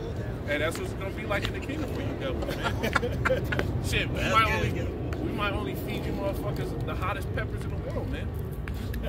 Every shit you take is gonna be flames. Ooh. You don't have a hot ulcers, ass. ulcers, all that, man. Hot ass. Right? Because people will sit here and talk about the ghost pepper challenge. Man, hey, we're gonna be in the kingdom of heaven, able to sit here and make anything, man. That's why the scriptures tell you meditate terror, right? Go ahead and get that, Amos. Amos 1:11, and it says, "Thus said the Lord Yahweh, for 3 transgressions of Edom, and for 4, I will not turn away the punishment thereof." Now, is it fucking mercy that you devils to sit here and feed Jake rotten food when y'all the ones that fucking messed up the country that they were in the first place? Grab that scripture, hold that one. Grab the one that says, you shall have judgment without mercy. That's James 2 verse 2. So you showed no mercy. James 2 verse 2. It says, I will not turn away the punishment thereof, because he did pursue his brother with the sword. Hey, and they're not only doing that on the border, they're doing that within South America with the cartel. Esau's the one that fucking runs that shit. Where the fuck do you think they get all the money for that stuff? Right? Where do you think they got the training, man? In South America, everywhere around the world, this devil will sit there pursuing us with the sword, man. And now he's doing it through medicine. Right? Keep going on. It says, because he did pursue his brother with the sword, and did cast off all pity, and his anger did tear perpetually, and he kept his wrath forever, but I will send a fire upon Teman, which shall devour the the palaces of Basra. See, and that's what the Lord's gonna do. He's gonna destroy you devils, man. Know you're putting all this hell on Jake, right? Acting like it's okay for us to eat fucking spoiled, rotten food. Hey, the Lord's gonna reward you, man. There's another one. I think I got it written down. Go ahead and get that. Hey, well, the scripture say in Galatians 6 and verse 7, man. Okay, it says, you know, it says, that which you soweth, you know, is also which thou shalt reap. Yeah. You know, so hey, man, so just like we brought out fucking earlier, I think it was Revelation 18, like verse 6, man. Okay, to where it says to reward him, you know, double, double according to her works, man. Yeah. So you are going to get it, you know, twice, twice as bad, man. And we gonna get it twice as good for all the shit that we went. The scriptures tell you that. It says, "For all thy sorrow, thou shalt have double." Hey. Right? So while you getting double for all the shit you did, we gonna get double for all the shit we went through, man. Right? It's gonna be a complete 180, bro. Complete 180. We gonna be on top. We gonna be on fucking below. Right? Our kids, man. This little brother right here, man. He gonna be fucking y'all up. Yep. And the spirit, man. He's gonna have the power. He's gonna have the spirit of judgment on him. The laws are gonna be written in them, man. Hey, our kids are gonna be fucking terrorists to the devil, man. Gonna be horrible. Dad, watch this. Yep. Just like that, man. James 2 and 13. For he shall have judgment without mercy that has showed no mercy. Yeah, you got slews of people sitting here walking hundreds of miles to get across the border. Then it goes fucking hundreds of miles up to New York from the southern border. And you devils sit here and just feed them fucking rotten food and say, oh, you niggas need to stop complaining. You're wasting our money.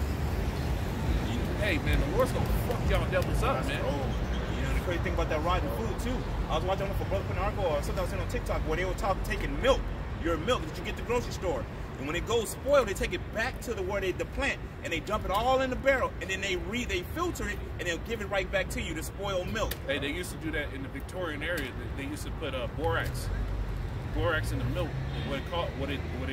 It would kill the smell, but when the people drink it, it caused their spines to rot out.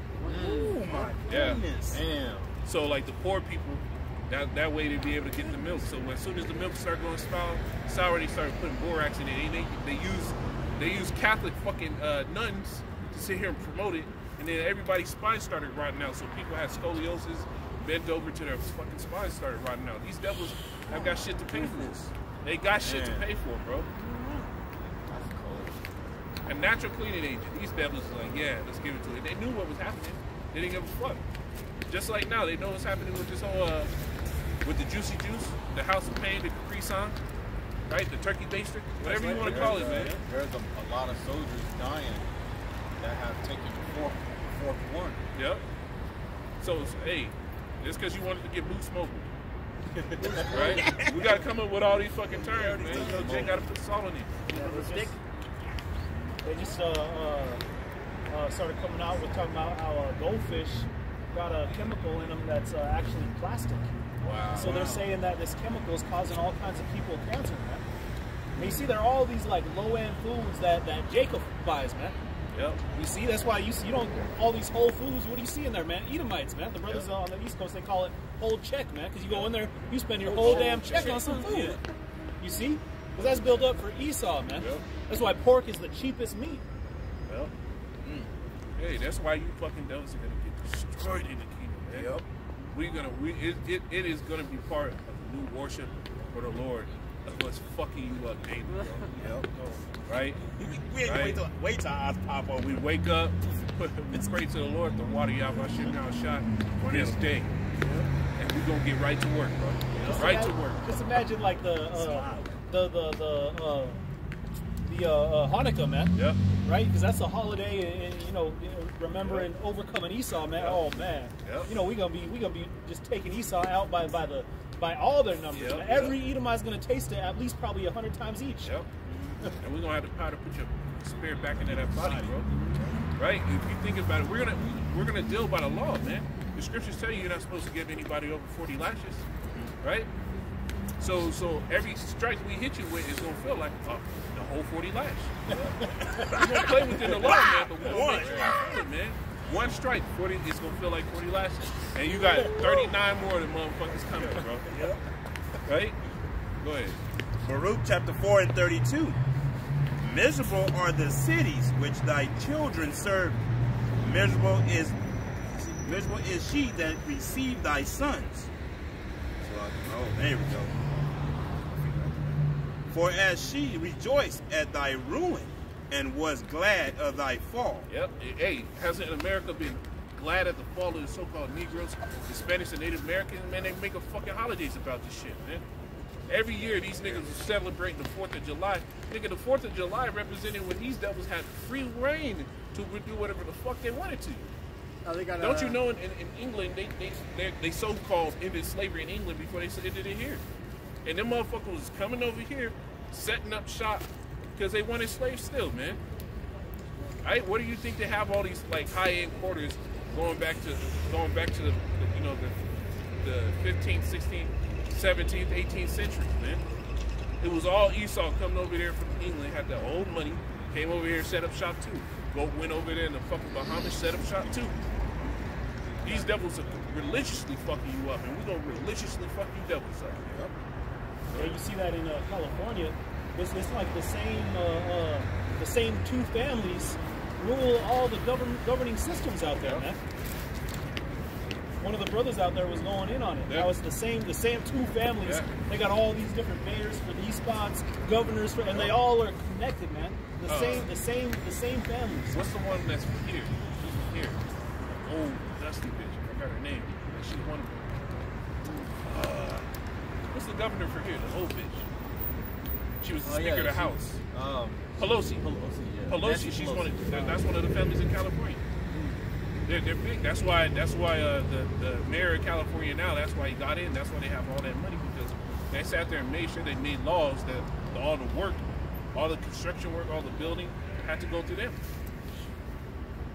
So this is how the devil rules. So we're in a time now where you devils are gonna have to pay for all this shit, man. Everything, man, because since you sit here and persecute us so much, the time's coming where the persecution's gonna have to flip on you devils, man. Right. Right? So shall she be grieved for her own desolation. Yep. For I will take away the rejoicing of her great multitude. Yep, the Lord's going to take that away, the rejoicing, all the money, the wealth you've been able to build up. That shit's going to be stripped down from you, man. The scriptures tell you, according to his substance shall the restitution be. Right? According to everything you have, is everything you're going to have to fucking give up. It's going to be a holy run that shit, nigga. Yep. That's it. That's what it's going to be. Bro, all of them, glowing eyes, we gonna have glowing eyes looking down at you through the fucking holes that you dig for yourself. And while we rip you out of your fucking decadent nest, we gonna fucking put chains on you, man. That's it. But I remember when you had something popping off in England and they had all these fancy cars, you know, taking the royal family somewhere. And I was vexed watching it, man, and the brother's like, hey, man, they're just escorting our slaves for us, man. Yeah. They're keeping them safe for us. Yep. When we get you devils in the kingdom, man, we gonna fucking put them chains on you that you had on us. Yep. But they gonna weigh twice as much, right? Breaking down your fucking skin. Fucking chains and shit. Yep. Rusty ass chains. Rust ass chains, man. Just fucking up your skin, man. Yep. What did you say, Kabash, one day? You said, I'm gonna move all the clouds out the way. Yeah. Get all that, son. Get all that. Get all that, son. There's gonna be no rays being blocked. Hey, you eating grapes. Yeah, bro, there's gonna be no chemicals in the air to block out the sun rays. Yep. You better eat them fucking rays, son. Hey, the scriptures tell you the sun shall shine twice as bright. Hey. So it's gonna be hotter for you devils while you working in the field and your skin's turning into fucking leather. Boil. Yeah, bro, they're gonna walk like this. Every night you're gonna have to scrape boils off your fucking flesh. Every night, man. I have to pop them motherfuckers. Yep. Ooh, that's gonna hurt. In the old world, when that shit happened, they would throw ash on it. Hey, you know that shit burned. Yeah. You know what? And when the morning comes, get your ass up. You got shit to do. Yeah. What's going on? 33, okay, for the top. Baruch 4 and 33. For as she rejoiced at thy ruin, and was glad of thy fall, so shall she be grieved for her own desolation. For I will take away the rejoicing of her great multitude, and her pride shall be turned into mourning. Yeah. For fire shall come upon her from the everlasting. Yeah. What is the fire from the everlasting, man? The missiles, the fire, the fire from the chariots. The book of Exodus talks about the tempest, the blast of fire, right? All that shit is circling something. You're gonna have to get that fire from the Lord, man. Yep. Keep going. Long to endure, and she shall be inhabited of devils for a great time. Right? That goes in the book of Revelation where it tells you, and the great fire went up forever and ever, and the smoke went up forever and ever. That's that long to endure, right? Being inhabited of devils. That's talking about in the book of Isaiah when it tells you the only thing that you're going to be dwelling here is owls and dolphin beasts. Yep. Right? This is what's coming, man. You drop that. Go to that. Obadiah. Book of Obadiah, chapter 1 and verse 10. And it says, for thy violence, for thy violence against thy brother Jacob, shame shall cover thee, and thou shalt be cut off forever. Yep, the violence against us, shame should cover you. That's already happening, man. And when the Lord sits there and shows you exactly who we are, right, and you can't deny it anymore, that shame's gonna cover you. Hey, in the book of Wisdom of Solomon, the 5th chapter, man, we fools accounted his life to be with madness, right? You can grab that, grab that. Amos 5 and Wisdom Solomon 5. So like, you know where it's at?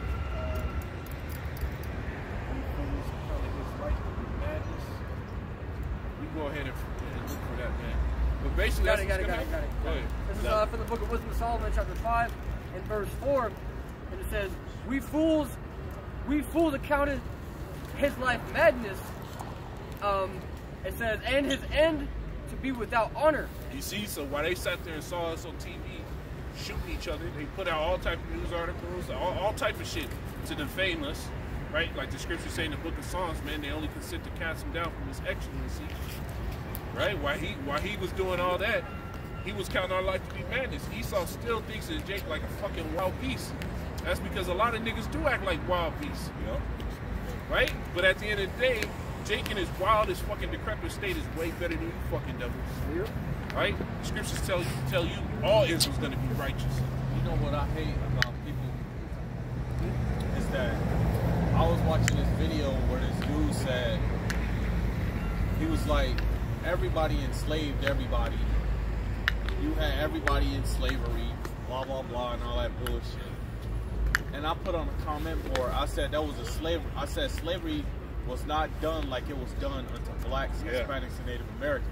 Yep. I said, yeah, you know, nations had nations in the slavery. I said, but that was all due to work ethic. Yeah. They wanted to put people to work. That's what they did.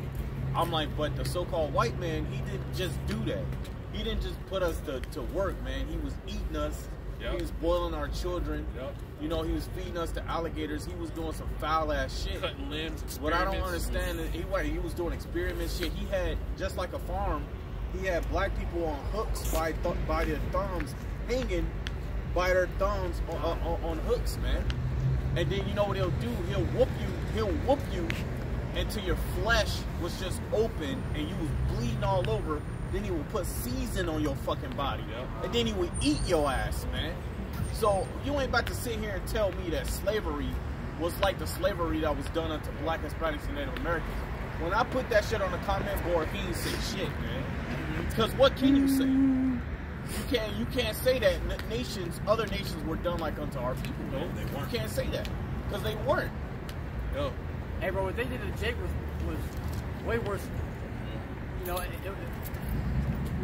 was basically the step above slavery, man. The woman, they wanted to test the tolerance that the black woman had, so they would cut the black woman open to see how much pain tolerance that she had, and they found out that the black woman had more tolerance for pain than the other women of other nations. Yeah. And you think they were sitting there? Do you think they were sitting there doing the same thing to the Edomite woman? Fuck no. Fuck no, they weren't, man. They just took the Edomite woman's fucking word for it. But in the kingdom, we gon' see exactly where y'all pain tolerance is at, man. exactly where it's at. We're gonna know exactly how far to push you. They did some experiments on the so-called white woman, but they didn't do as many as they did on the black woman. Cause the white woman, because like I said, they wanted to test the pain tolerance. So when they did C-sections on a white woman, they wanted to see how much pain that she could take, and they found out that black women were able to take more pain. But the thing is that with the black woman, they didn't only just do that, man. They did a lot of other foul shit to the black woman. Like, hysterectomies and all that shit to black women. Even though the so-called white woman was heavily a part of that shit. Yeah. And that's why the Lord's going to sit here and actually fucking put it up to put you devils in slavery, man. To put you under us. That should terrify you devils, man. Yep. That one day, the same ones that you fucking persecuted, you show no mercy, like they be put under us, y'all, these devils was doing Jake fucked up. That's why I don't understand a lot of you so-called blacks, man. I don't understand how you try to put us, or try to put them on the same level as us, man. Yeah. They was doing some horrific shit, some gruesome shit that if you was to see it today, you was to actually bear witness to it. Like one brother said, if you could actually take a glimpse back to the past, you would throw up, man. Yeah, you will really fucking hate these Edomites, man. Right now, because it's not being done to you, that's the reason why you're saying what you're saying, man. Yeah. But if it was being done to you, the same thing, your ass will have a different point of view on things. Yep. Just like when we always bring up the book, you know, Delectable Negro, what they did to the dude just for dropping a goddamn vase, man. They cut his ass up from feet to torso, man. Made his brother hold him. They cut his head off, right? They made his brother hold him. Then they tossed his body into the furnace, man. Yep. So the in front of all the slaves, right? In front of all the slaves. They locked them in first. Mm-hmm. They locked all the slaves in one small ass house, and all of them had to watch them get cut up. Somebody they worked with every day, they knew, they saw as a brother, they loved. They had to watch that shit. And then think about all the men, the buck breaking. Think about all the men that they held down in the different positions for easy access, they say. That's, and if a lot of you motherfuckers don't know, these words that we use actually comes from that shit, man. Yeah. Like easy access. Yep. The reason why we even know about easy access is because that's what they did to Jake. When they tied down a black man, they tied him down in a way for easy access. That's what they called it, easy access. And they would do it in front of his wife, his kids, and all his friends, which led to a lot of suicides for Jake. Yeah. You know, so a lot of you people, like, they be having in these slavery movies, they only have Jake get whipped, right, or get hung. That's people's understanding of slavery. Right, but y'all really don't know the depths of what these devils were really doing to our people. Yeah, but there's a reason that the scripture says that the Lord is angry with the wicked every day. And able every day, man. And when the Lord said that vengeance burns in his heart, man. Vengeance burns in his heart, man. So payback, man. Payback to you devils, man, who did all those fucking atrocities to our people, man. Oh. You know, and what was beautiful too, because the scriptures say that the Most High requireth that which is past. So, hey, it's gonna be a horrific destruction to this place, man. The horrible plagues that are coming to this place. Hey, bro, it's gonna be the worst suffering that has ever been upon the face of the earth. Hey, Jake babies, they will put Jake babies in boiling hot water alive, and they will hear it. They will watch it as it screamed and moved around in the boiling pot until it got quiet. Yeah, they used to circus games. You know, the one with the bottles of baseball. That was they used to put hit the nigger baby. Yeah, that's what it was called. Hit the nigger baby. Yep. And they used to fucking Esau be pictures today, man. Throwing them fucking 100-mile-per-hour balls. Hey, while the mother's behind this fucking screen crying and bawling her eyes out. Yep. And just like they did with that, I don't know if it was a TV show or movie, but they put the Edomites waiting until the husband went to work. They put her baby in a Cat in the bag. Yeah, cat in the bag, and they swung her baby around, and then they was throwing the baby to each other, swinging it around and shit, like it was nothing, man. What was that show called? And then they had her on the ground, and they raped her ass, man. So it just, they showed little glimpses of shit in movies that they did to Jake, man. Yeah. But you black ass niggas sit here talking about some equality and shit. We're talking about fucking reparations. How is $300,000 gonna pay back all that? All that, right? All They that probably death, pain. Hundreds of millions and billions. Bro, they made off of one Jake slave, and you compare the wealth from then to today. They made off of one slave for one cotton growing season, almost $1 million off of one slave. Do the numbers. You do the fucking calculation from the conversion from the wealth that day to the wealth of this day. They made almost $1 million, and y'all getting $300,000. What about the bloodshed? What about your parents getting put to death? You think they'd be in the grave right now, cool with you just taking $300,000 of felling fucking money? And the fucked up part is too, Ak, is that a lot of the slave owners in the movies, they show them all looking bummy and shit. Yeah. They did not look like that, man. They was in big ass homes. They had a lot of dogs and shit. And they had up to about like 4, 5, 6 slave watchers, and they was well dressed in suits and shit. So the same people that y'all deemed that was civilized, right, in their little suits and ties, were the same people that was doing this type of shit. In the South, they had customs to follow French. What is it called? I forgot what they call it, but how they set down the plates and everything like that. But that shit's not cheap. Fucking silverware back there was really silverware. Right. They would have changes of silverware, from salad forks to dinner forks to spoons. That's not cheap. And different changes. They train slaves to be literally like world-class butlers. Right. That's not cheap. That's not cheap. And the crazy thing is, man, is that you had, people would get all happy. Oh, Abraham Lincoln leased us, and he helped us get free, and the North helped us, and they didn't do shit, man. None of that they did was for you niggas, man. They had to do it because you niggas kept rebelling. There was too many niggas like Nat Turner coming up, and they was afraid, the North was afraid that same hatred and death will come to the North. So they had no choice. Shit, even when the war even happened, they needed Jake, or they would never even won a war, man. That's why they put Jake in the front fucking lines, man. Yep. They care for you niggas so much. Why did they put you niggas in the front line, man? Why didn't they put their own people in the front line and left you niggas in the back to handle the rest of them, man? Yep. Not even that, but the North showed how much they hated you niggas. What about, the Jim Crow law? What about segregation? A lot of the people from the North was coming to the South doing the same shit that the South was doing to you niggas, man. A lot of you niggas is stupid as fuck, man. The people from the North loved what was happening to you niggas, man. They wanted to keep you niggas in slavery too. They just wanted a little bit of a cut of the pie. That's it. And you also, when you go back and think about even now today, what do they do to you now? They put Jake in a high position to control who? The rest of you. They give him just a little bit of trinkets to make them happy, just keep you in line. Because what movie was I watching? Blood and Bone, and the white man, the Edomite, said something. He says, we're entertained by how high you can jump, how fast you can run, but you'll never sit at the table with us. You'll never be equal to us. You'll never sit at the table. But we're entertained by you. We'll have you work for us.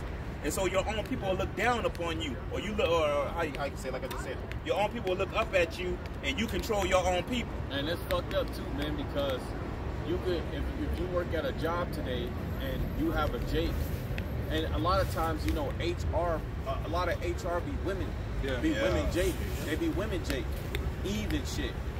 And if you have Jake in a position to be a manager or supervisor or some shit like that, them motherfuckers will come against you more than Esau will, man. Yep. And I've been in positions like that. Like, I damn near had to argue with my own people about, because I got hurt, and my back was hurt, my foot started hurting and shit like that, sciatica, and I had to be out of work for a couple days, and I'm thinking, you know, well, I not really thinking like that, but, you know, I'm like, man, maybe this nigga helped me out. You know what I'm saying? This nigga came, this dude, Chris, he came more against me than the owners of the company, man. This dude came up with many excuses of why he didn't want to pay me, man. Came in like, man. And I'm looking at this nigga and I'm saying, I'm looking at this nigga, he don't know how much hatred I have for his ass. But in my head, I was wishing that the Most High kill this motherfucking ass. Yep. I'm like, I hope the Most High kill you black ass niggas that come so highly against your own people, man. Because that's what Esau tries to. That's what Esau wants, man, is to create the perfect Jake puppet. Because that's what they've done, man. If they're able to control such a great and powerful people, then they're the ultimate one in power, right? Yep. So that's what he's done, man. He's giving you this so-called Emancipation Proclamation, but look how much the debt has raised since then, man. You see, he's taken away those physical chains, but replaced them with mental chains, man. That's why we go in and day out to what? Slave our whole lives away, man. Building up this economy and digging deeper and deeper into our pockets of debt, which is furthering Esau's power, man. You see? So the whole everything's just turned upside down out here, man. And we've been made to be what? The servants of this system, man. That's why they would get in slavery. They pick certain jakes that would be you know, they would use to go capture and catch different Israelites that were running away, man. Yep. Because they were able to control these individuals like Stevie, man. Sorry ass niggas. You can't trust a nigga to save your ass, man. Nope.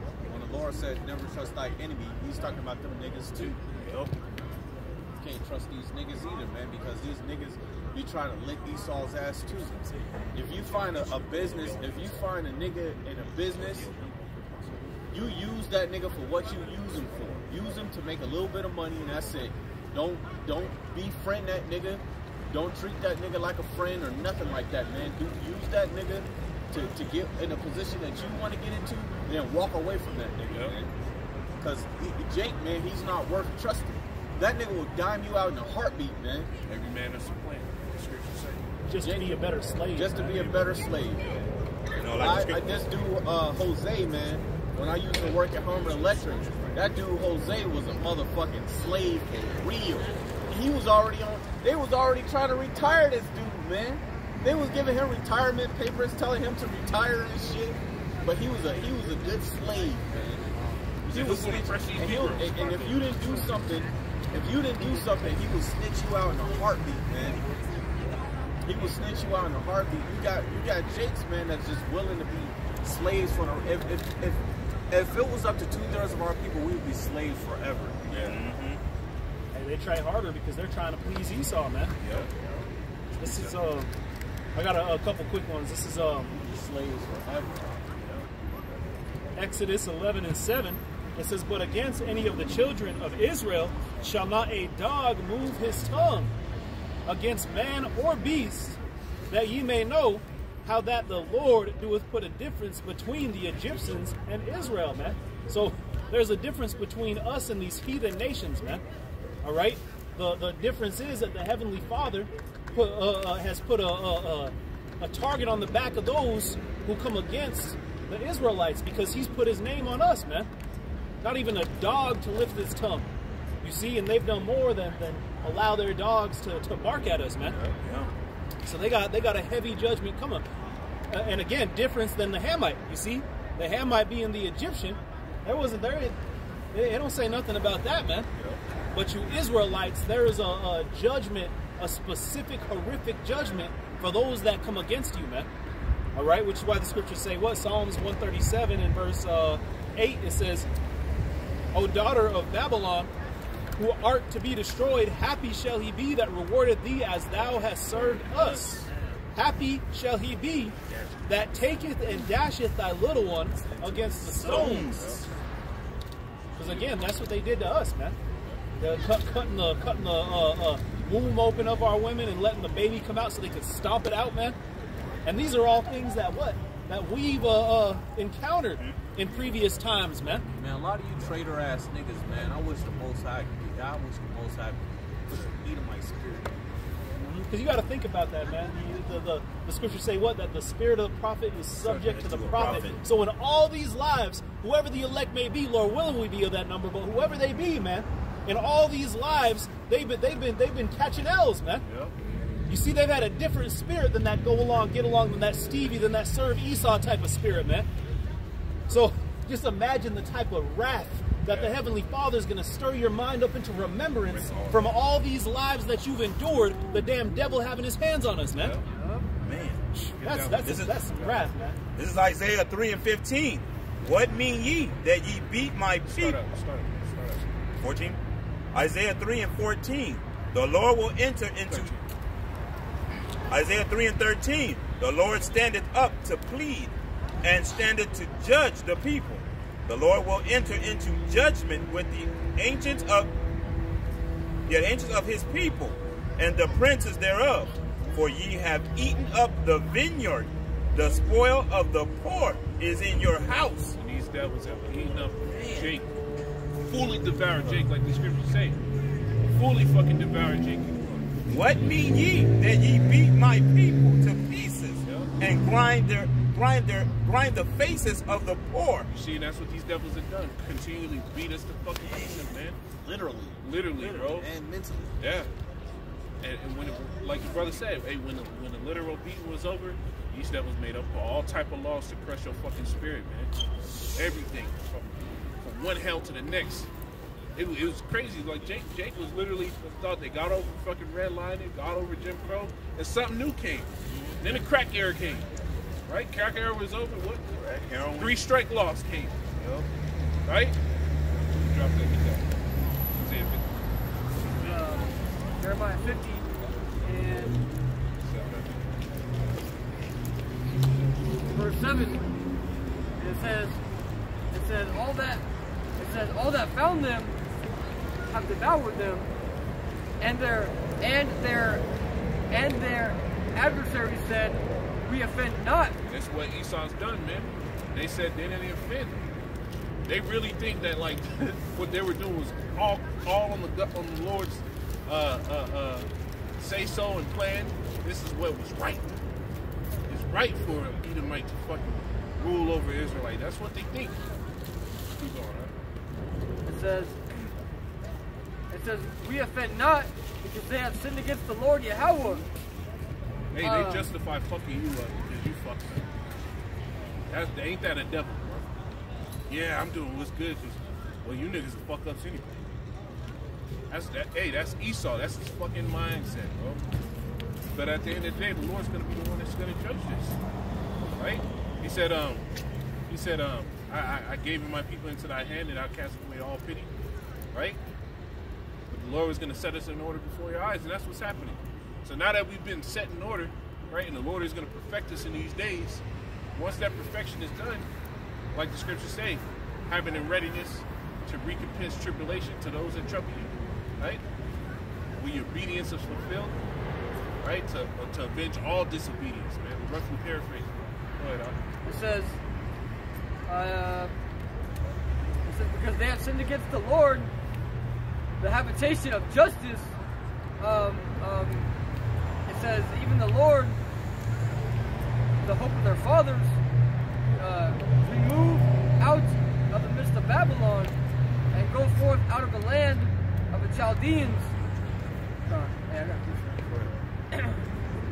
This is Zechariah 11 and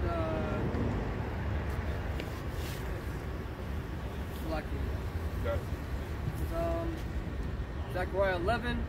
I'm trying to see if I can start up. This is verse. Still going? Yeah. Verse 4. And it says, thus saith the Lord Yahweh, on my power, feed the flock to the slaughter, whose possessors slay them and hold themselves not guilty. Hey, look, man. So they slay and hold themselves not guilty, man. So they truly think that they truly think that they are doing the right thing, and so that's how they used the Bible back in the slavery days, you know. So they would bring out certain precepts to bring out to the slaves, Justify their wickedness. to justify the wickedness, and you know, they would bring out certain precepts like, Slaves obey thy masters. yeah, that bro, I said, bro. And I couldn't find out, you know, how it was slave worded. Bible. Yeah. Slave Bible. Slave Bible. There you go. That's why it says in the book of Psalms, what means ye that you take out my word. How does it go? Psalms 50 and 12. You know what I'm talking about? Right? They cast the Lord's word behind their back, man. Like, why the fuck are you devils picking it up? Because they justified everything with the scriptures. They showed you that in Django. And that scene where he was whipping the nigger woman. And he sat there and said, I will put that little fat, you know, the brothers that he went to kill. He said, he had the little Bible scriptures posted up on himself. He read out the scripture. He said, I'll put thy fear and dread upon all the creatures of the earth. Before he was about to whoop them, these devils sat there and acted like they the people, man. They put themselves in that position, but the Lord's about to rip the fucking devils out. Hey, and that shows you how they selected a particular Jake, right? And they gave him that slave Bible so he could be the mouthpiece of the Bible to you Israelites, man. They hand-selected a particular Israelite to do that, and that's exactly what they do in this modern plantation Christianity, man. They go and indoctrinate you according to the world so you could go and be that mouthpiece again and build these people up in that plantation doctrine. They did that in Birth of a Nation. Yep. All right, bro. Give me Genesis 49. Because at the end of the day, man, the Lord's going to raise 49 and 8. At the end of the day, the Lord's going to raise us up. And just to put you fucking devils down, man. That's what's going to happen. That's what's so beautiful. Is know that we're fucking catching these L's. Pretty soon, the Lord's going to raise us up, man. We're going to be handing out L's, bro. It's Genesis 49 and verse 8. Judah, thou art he whom thy brethren shall praise. Thy hand shall be on the neck of thine enemies. Right, and having your hand in the neck of thy enemies represents having full control over them, man. Putting them fucking down, man. Remember your pops used to grab you in the back of the neck, yank your ass up? That's exactly what we're going to do to the fucking heathen, man. Going on, it says, thy father's children shall bow down before thee. Judah is a lion's whelp, whom thy prey, my son, thou art gone up. See?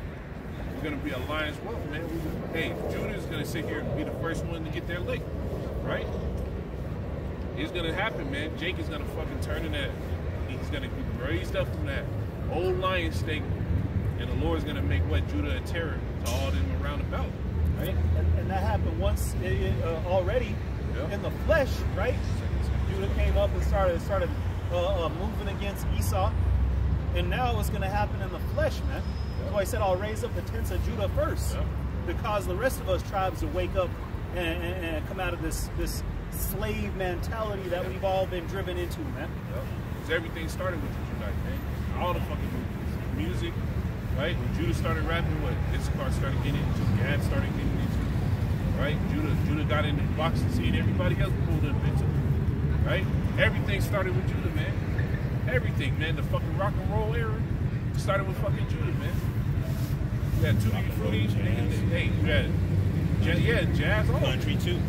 right? It's all gonna start with Judah, man. You're seeing Judah is getting tired of these last days, man.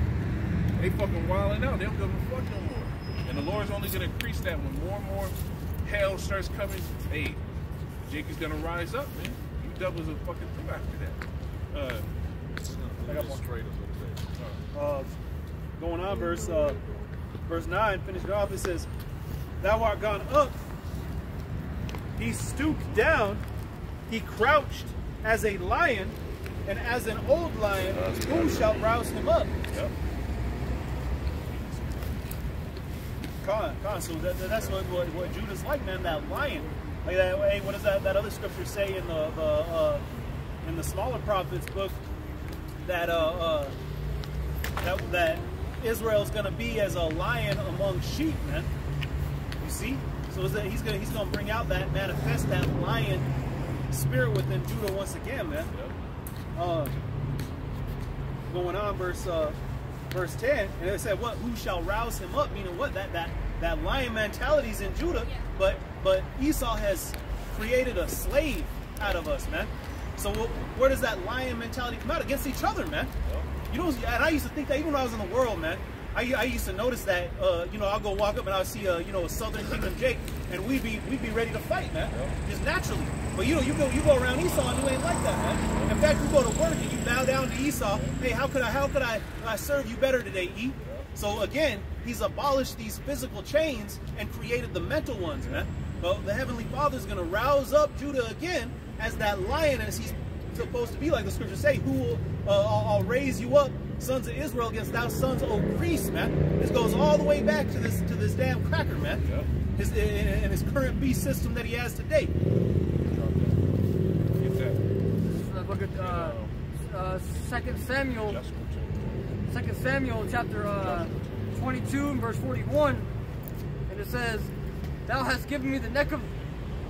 It's like it says, "Thou hast also given me the necks of mine enemies, that I might destroy them that hate me." You see, the Lord's going to give us the neck of our enemies, that we can destroy those that hate us. And what hated us? The tabernacles of Edom, Ishmael, Moab, the Hagarenes. The scriptures give you the fucking tribes, the tribes of the heathen that went against us in Psalms the 83rd chapter, bro. Right? So the Lord is going to give us the neck of our enemies and those that hated us, man.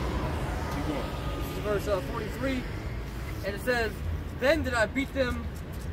It says, "Then did I beat them as small as the dust of the earth.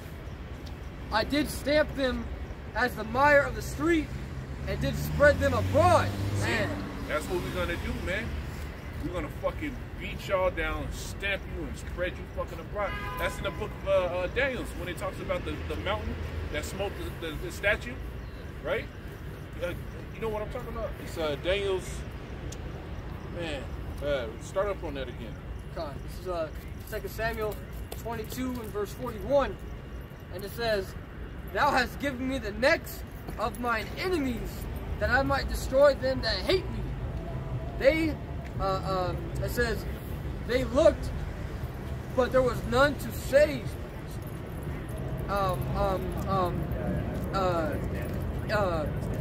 Lucky. It says, "They looked, but there was none to save, even unto Yahweh. But he answered them not. Then did I beat them as small as the dust of the earth. I did stamp them as the mire of the street, and did spread them abroad." You know, and to back that one up, bro, there's one in Baruch. You know, it says, you know, it says basically, "Due time, that our foot shall be on the necks of our enemies," man. You know? Give me a Daniels 2. You got it? 2 and 34. So Daniel 2 and 34 says, "Thou sawest till that stone was cut out without hands." Talking about the chariot of the Lord. "Which smote the image upon his feet, right? That were of iron and clay." That's that last kingdom that we're in right now, man.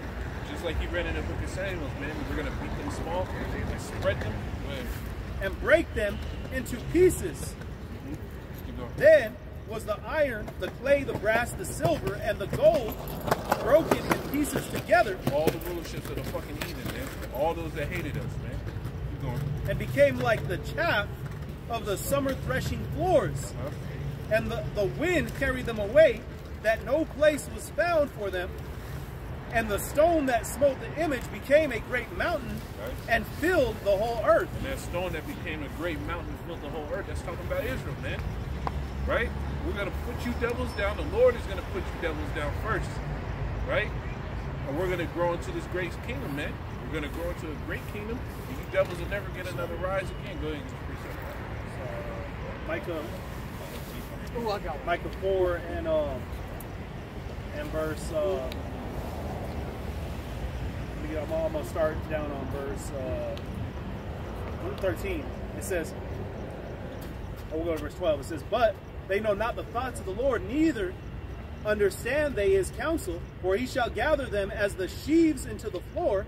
Arise and thresh," which is going hand in hand with Daniel 2. It says, "And thou shalt beat in pieces many people, and I will consecrate their gain unto the Lord, and their substance unto the Lord of the whole earth. Yeah, we're gonna rightly fix our foots in y'all asses, right? Kick you up, beat you down, fucking put you in chains, throw you in dark holes and pits, send animals and wild beasts after you. It's gonna be everything, man. We're gonna throw the whole kitchen sink at you. Hey, bro, check this out. Last night, bro, I was watching the new Jurassic Park. I think it's called Dominion. Yeah, and so they got trapped. So they got trapped in these tunnels, man. You know, so they were like, oh, you know, there's probably nothing down here, you know. And then right out of nowhere, fucking lizard dinosaur. Yeah. Coming out the holes of the caves, fucking chasing their asses, man. You know, I thought, hey, bro, I thought it was gonna be two devils, man. You know, but then they approached the caves and shit, right? And so they were begging to be let out. Help us! Hey, bro, that shit was just coming right from behind them, man. You know. And just jump back to verse 1. It says, but in the last days it shall come to pass that the mountain of the house of the Lord shall be established. That same mountain, that same hill, right? It says, on the top of the mountains, and it shall be exalted above the hills, and people shall flow unto it. Exalted above the hills, man. We're no longer going to be a base fucking people. The scriptures tell you, they shall say, this is a people whom the Lord is with, man. Go ahead and get your This precepts. is Ezekiel 25:14. And it says, and I will lay my vengeance upon Edom by the hand of my people Israel. That's a beautiful song right there, man. That's part of the song, right? You go to the book of Revelation, they sing the song. That's part of the song, man. We singing it to you. The Lord's going to give us the power to put hands on you fucking devils, man. Hey, because that's even more beautiful, man. It's one thing, right? You're getting beat up by the bully at the playground, and your older brother comes and gets him for you. But your older brother's letting you get your licks in, man. Yeah. He's letting us get that satisfaction of that vengeance in our own hands, man. That's why the Revelation 2 and so like at 13 and 10 ends with, here's the patience and the faith of the saints, because every single one of you enemies, man, we know we're gonna be able to wring your goddamn neck, man. Shake the shit out of you. Like Bart Simpson. Bart Simpson. And they shall do in Edom according to my anger. According to whose anger? The Lord's anger, man. Because the Lord has been watching all this shit. The scriptures tell you in the book of Psalms, the Lord bottles up all our tears in a bottle. Right? So every fucking piece of sorrow that we've had over all these lifetimes, the Lord said he's going to require the blood even from a righteous Lot. Right? Or righteous Abel. Right? The Lord's going to require all that, but the Lord's been looking. He had his eyes throughout the world. The angels been reporting. Yeah, they did this to them too. Ooh, they did this to them too, Lord. They did this to them too. Right? That's what the scriptures tell you. The Lord has kept the Lord is long time holding his peace. And now shall he travail as a wailing woman. He's going to give us the anger of the Lord. Right? You're not going to be able to fucking satisfy the anger of the Lord, man. You don't hear a woman giving birth and she's just quiet. Yeah. Right? Yeah. It is like a library. No, man, she's screaming at the top of her lungs. If somebody's close, she might grab their ass, man. Come here. Yeah. Bro, it's gonna be a type of fucking hell you devils can't imagine, man. The Lord is gonna give us his anger, bro. That means he doesn't have to have pity. The Lord put out his angels to sit here and say in Ezekiel 9:4. Right? Go you through the midst of them to smite, spare you not have ye any pity. We're going to have that type of anger. We're not even, the age of the person we're putting hell on is going to affect you. Right? Go ahead. And it says, according to my fury, and they shall know my vengeance, saith the Lord God. Yep. And you're going to know the vengeance of the Lord, man. Lord. We're going to get down, man. Go ahead. This is Baruch 4. And I'll begin at verse 21. And it says, be of good cheer, O my children. Cry to the Lord, and he shall deliver you from the power and hand of the enemies. And verse 22 it says, for my hope is in the everlasting, that he will save you, and joy has come unto me from the Holy One. Because it says, because of the mercy which shall soon come unto you from me, Salakia, which shall come unto you from the everlasting, our Savior. For I sent you out with mourning and weeping, but the Most High will give you to me again with joy and gladness forever. And conversely, how was shot, man? Hey, bro, you know, we are in a time of a periodic punishment, man. You know, it's not, okay, this punishment is not forever, bro. We're not always going to have to work for fucking Esau's bitch ass, man. Okay, we're not always going to have, you know, to be subject to paying for rent, okay, paying for water, okay, you know, paying for these foods that are fucking trash. Okay, we are going to be saved out of this, you know, this captivity, man. Because this is a captivity still, man. You know, it says in, what is that, Baruch 2, you know, at 32, man. You know? Oh, it's not 32. Let me get this for you. What you said. This is Jeremiah 3:12. It says, "Go and proclaim these words toward the north, and say, Return, thou backsliding Israel, say Yahweh, I will not cause my anger to fall upon you, for I am merciful, say Yahweh, and I will not keep anger forever." Hey, look, it says He will not keep anger forever. Okay? We are in a, you know, we are, it's lucky, bro. We are in the state that we are in because He's angry with us. Yep. Okay? But prophecy is happening, okay? And you know, and Jacob's waking up and repenting and doing the will of Yahweh Shai. So therefore, you know, His anger is turning away from us and towards the oppressors, man. You know, towards the heathen, man. Okay? This is going back in Baruch 4, continuing on, 4:24, and it says, like as now the neighbors of Zion have seen your captivity, so shall they see shortly your salvation from our power. Shortly, man, our salvation is gonna come, bro. You will see us flying, man. You will see us flying. Hey, bro, you know, and hopefully that would be of those men. The scriptures say, "Who are these that fly as clouds?" Hey, wow, bro. Right? You know, hey, the Lord's gonna give us the power, bro. Hey, bro, this world ain't ready to see what Jake's gonna do with that power, because Jake got imagination, man. When the Lord gives us the power, like we had once had, man, the fucking heathen are through, bro. There's not gonna be one thought, not one fucking peak that you devils will be able to ever fucking say again, man. It's gonna be shut the fuck up. As soon as you open your mouth, shut the fuck up. Because we're created to harness that power, man. Yeah. So you know, get that power back. It's gonna fit perfect right in your hand, because that's natural, man. Hey, so you're gonna see the world flourish, man. Yep. It says, so shall they see shortly your salvation from our power, which shall come upon you with great glory. With great glory, man. That's why brothers talk about spiritual power, man, because it's going to be great glory, man. Hey, Yahweh said it himself, the works that I do shall you be great.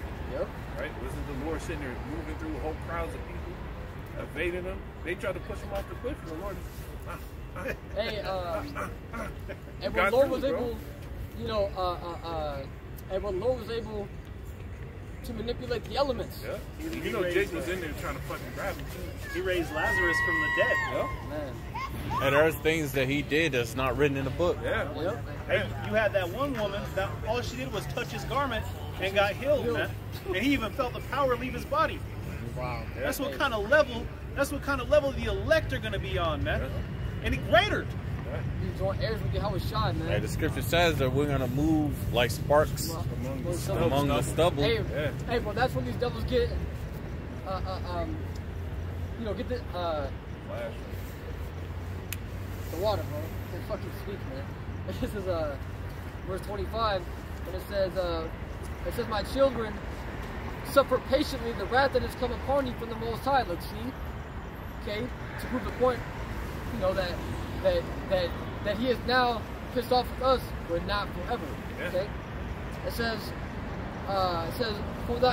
for thine enemy hath persecuted thee, but shortly thou shalt see his destruction and shalt tread upon his neck. So we are going to be on top of you devils, man, with our foot upon your fucking neck, man. Say, shut your ass up, man. Hey, you know that Captain Morgan shit? Yeah. That's how we gonna be like that Captain Morgan. Posted like this. Big old fucking smile, too. Hey, we gonna be big, bro. We gonna be big, man. So when we rest our feet Size on 20 you, it's foot. gonna feel like fucking Size 20 foot. fucking 300 pounds or something. Of muscle. If you got someone's neck, you in full control of that person. Full control. Hey, think about the animals. What they gonna see when they see us do it? They're gonna be like, oh yeah, I remember that. That's how they had us. Yeah. Let's get on that. All creation waited for the manifestation of the sons of the Most High, man. All the world is waiting for us to be put up. Right? Even these fucking heathens, they just don't know it yet. Hey, you had that woman a long time ago begging us to be put back in that position. Because they know, hey, the scripture says for Esau is the end of the world and Jacob is the beginning that fellow. The only thing that's really going to bring life to the earth is Jacob being put back in that power seat. Hey, and these heathens know the real history, bro. They know who makes this world tick, bro. Yeah. They really do. They look at the music. They look at the art, right? They look at the technology that's come forward. They know who's the ones who made up the important shit for that. Well, now you got all of these. You got all these peons in these different nations that's saying that black people are the chosen people. Yep. They're saying that they just need to wake up. They need to wake up to who they are as a people. Yep. Well, we are, because it's prophesied for us to wake up. You know, if you go to the book of Baruch 2:31, it tells you they shall know themselves in the land of their captivity. So we're waking up to who we are in the land of our captivity. We're finding out that we are the true people. We're the Israelites. That's why, you know, they're taking down our videos anytime that we're talking about these small hats. And they saying that it's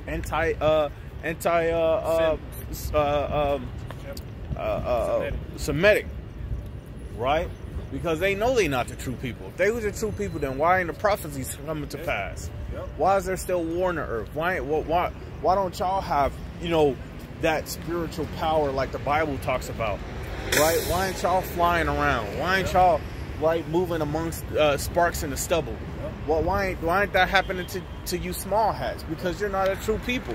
The true people are scattered among the earth, right? Still calling themselves after other nations, right? Still with the slave mentality.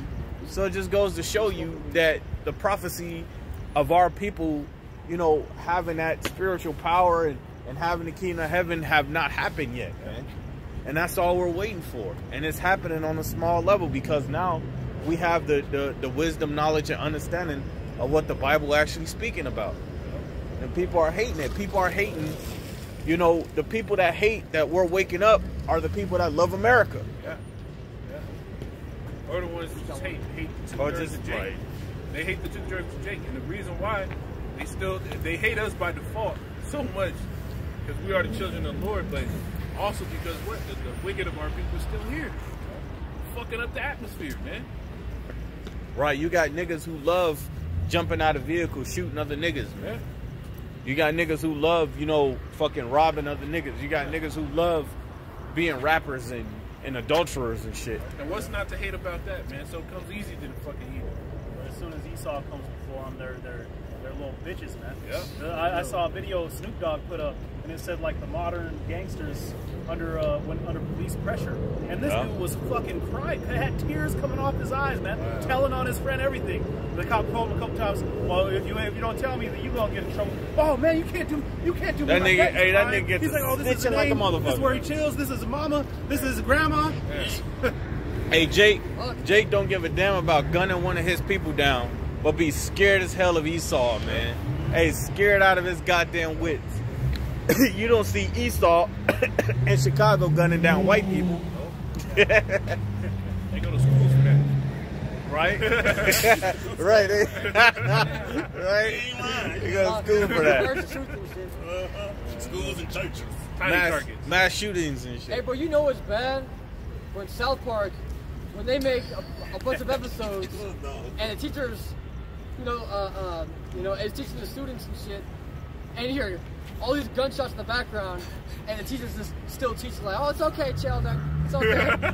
You know? It's okay, children. It's okay, children. You know, cops come, cops breaking the door and shit, they look, and then they go right back to teaching. That's how you know it's bad, bro. That's how you know it's fucking It's okay, children. It's okay. Mass shooting. Hey, bro, I got this one, man. This is Proverbs 29 and verse 2. And so it says, when the righteous are in authority, the people rejoice. Nobody's rejoicing, man. Nope. People are hey, bro, people are in a constant state of stress about rent. Okay, about being the,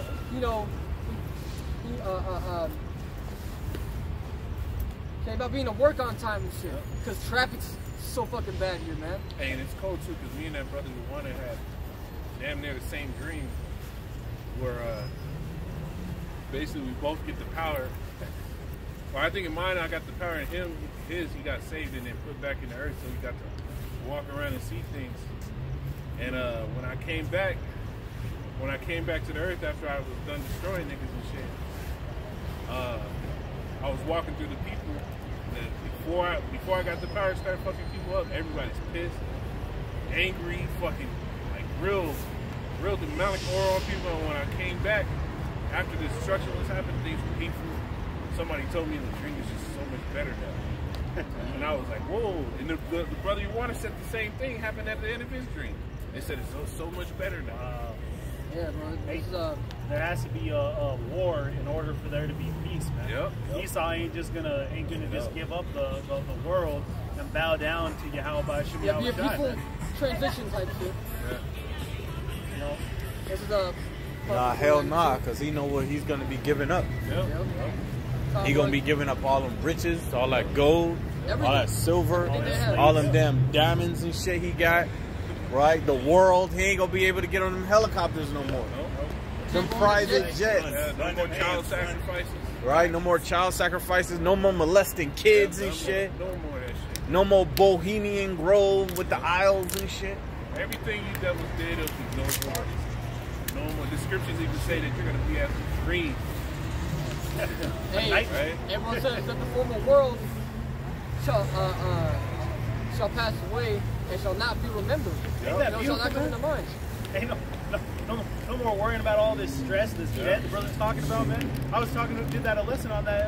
Every 34 seconds, someone dies from heart disease, man. Which heart disease is conspired off of stress. Yep. You got a dude at my work just went in there and threw a bomb inside of their establishment, man. Damn. He threw Damn. bombs in there, and then he went to his church and threw bombs in there. Damn. And then shot his woman and then himself, man. Damn.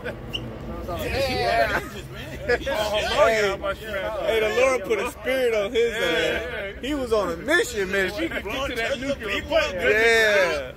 Hey, well, Like that on the nuclear and the plate. Most High made mockery out of him because none of them bombs went off. Man. Damn. He basically went, broke a couple windows and killed his woman and committed suicide, man. For And nothing. why'd he do that? Because this system is fucked up, man. That was an Edomite. That was an Edomite, man. Damn, his bombs didn't go off. Damn. Damn, that nigga should have studied more. Should have studied a little more. You should have said fuck it and just hit it manually. But guess It goes what? red to blue, it goes kaboom. But guess Red what? to yellow, that shit is mellow. Had he been an Israelite, had he served Yahweh Shem Yahushai, he would get that. He would get the win he was trying to get anyway, Yeah. but just the right way, man. Yeah. That's what we're waiting on. Damn, that nigga made a bomb. Suffering patiently, man. Suffering patiently. Wow, bro. He said, no. Like Call of Duty shit. Hey, the scriptures No, tell you, no. the Lord created the spirits for the dead. Hey, guess what, too, man? He was a Mormon. Man. It was a Oh, Mormon man. church. He went and Man. put bombs in. Hey, all praises for real. Hey, you know what's cold too? Fucking Mormon church. My woman was watching some documentary on Mormons, and I guess it was something about some salamander letters or something like that. But apparently, when that shit was going around, the salamander letters were popping up. They was bombing churches and shit to try to fucking hide them. So hey, that's a Mormon right there. That's through and through. Motherfuckers is always about bombers. Even before Ishmael. The Allah Akbars and shit. I'm thinking it's the The Allah Akbars. The Allah Akbars. Oh my God. Golly, failures. That's what they are. Mormons are failures. Fail at making that bomb right, nigga. God damn, man. You got your precept? No, I had You got yours? Yeah, I got one. This is Micah chapter 7 and verse 15. It says, according to the days of thy coming out of the land of Egypt will I show unto him marvelous things. And when we came out of Egypt, we had all type of different ways that the Heavenly Father was miraculously delivering us, man. You see what Jake was complaining about food. All of a sudden, he brings all these, what are they, man? They got them out here, those birds. I know you're talking about, not pheasants, they're, yeah. Oh, they took my tongue. I know you're talking about. Yeah, but anyway, he brings all them birds over, and it's for them to feast on, man. Moses with the water out of the rock, man. Yeah, Yahweh Shai had him strike his staff on it, man. Quail. Yeah, quail. He brought a whole lot of quail. As aid. So just like he was able to deliver them quail on that day, guess what? And this time, he's going to be able to do the same thing for his servants, man. Well, it's going to take some chicken right there. Again, I see them all the time. It's crazy. I ain't never seen a wild quail ever. I see them all the time out here just running around. And they can't even fly, right? Or they can barely fly? They can fly. Man, you could probably, one just might walk right up to you and you just grab them. Going on verse 16, it says, the nations shall see and be confounded at all their might. They shall lay their hand upon their mouth, their ears shall be deaf. They're going to be in a state of utter, surprise, man, shock, right?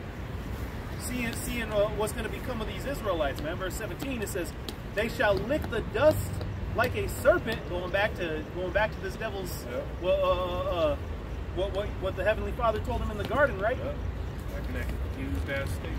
It says, they shall be afraid of Yahweh, our power, and shall fear because of thee, who is a power like unto thee that pardoneth iniquity, and passeth by the transgression of the remnant of his heritage.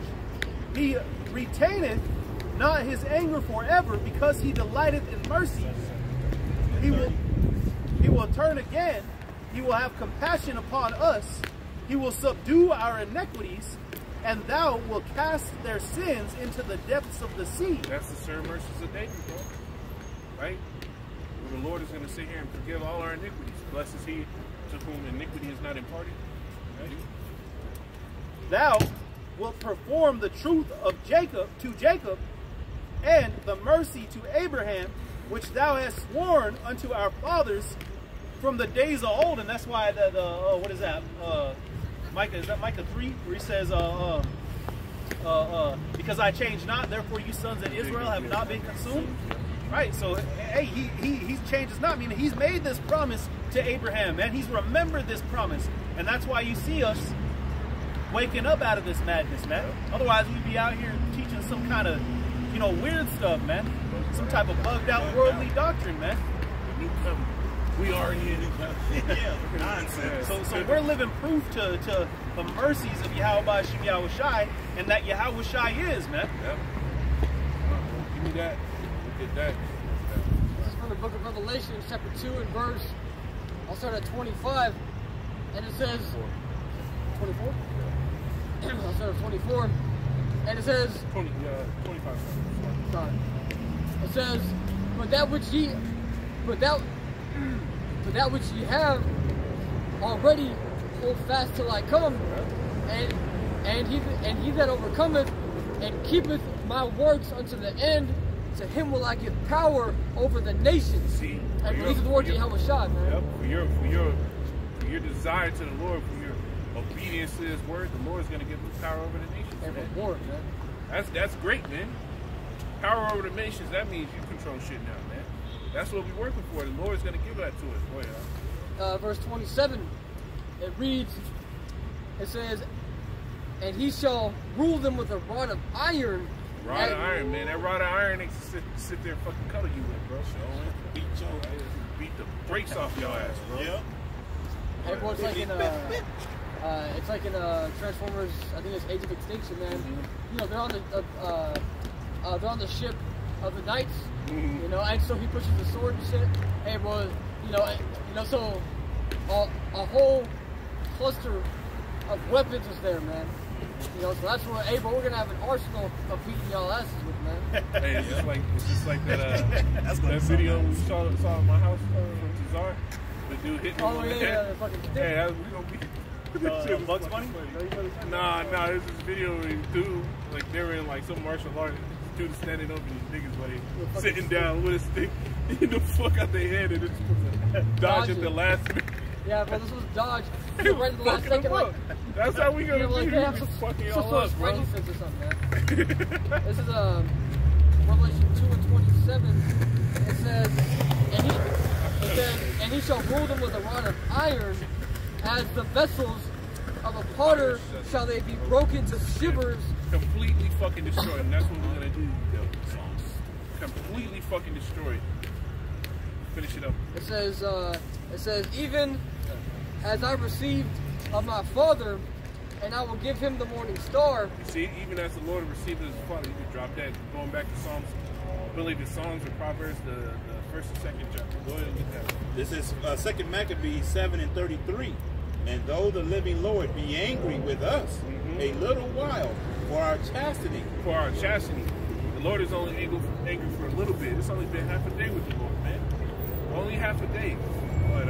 And correction, yet shall he be at one again with his servants. Yes, shall he be at one again with his servants, man.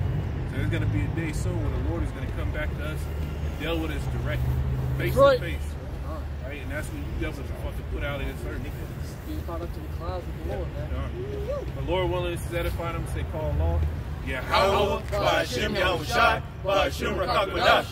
Shalom. Shalom.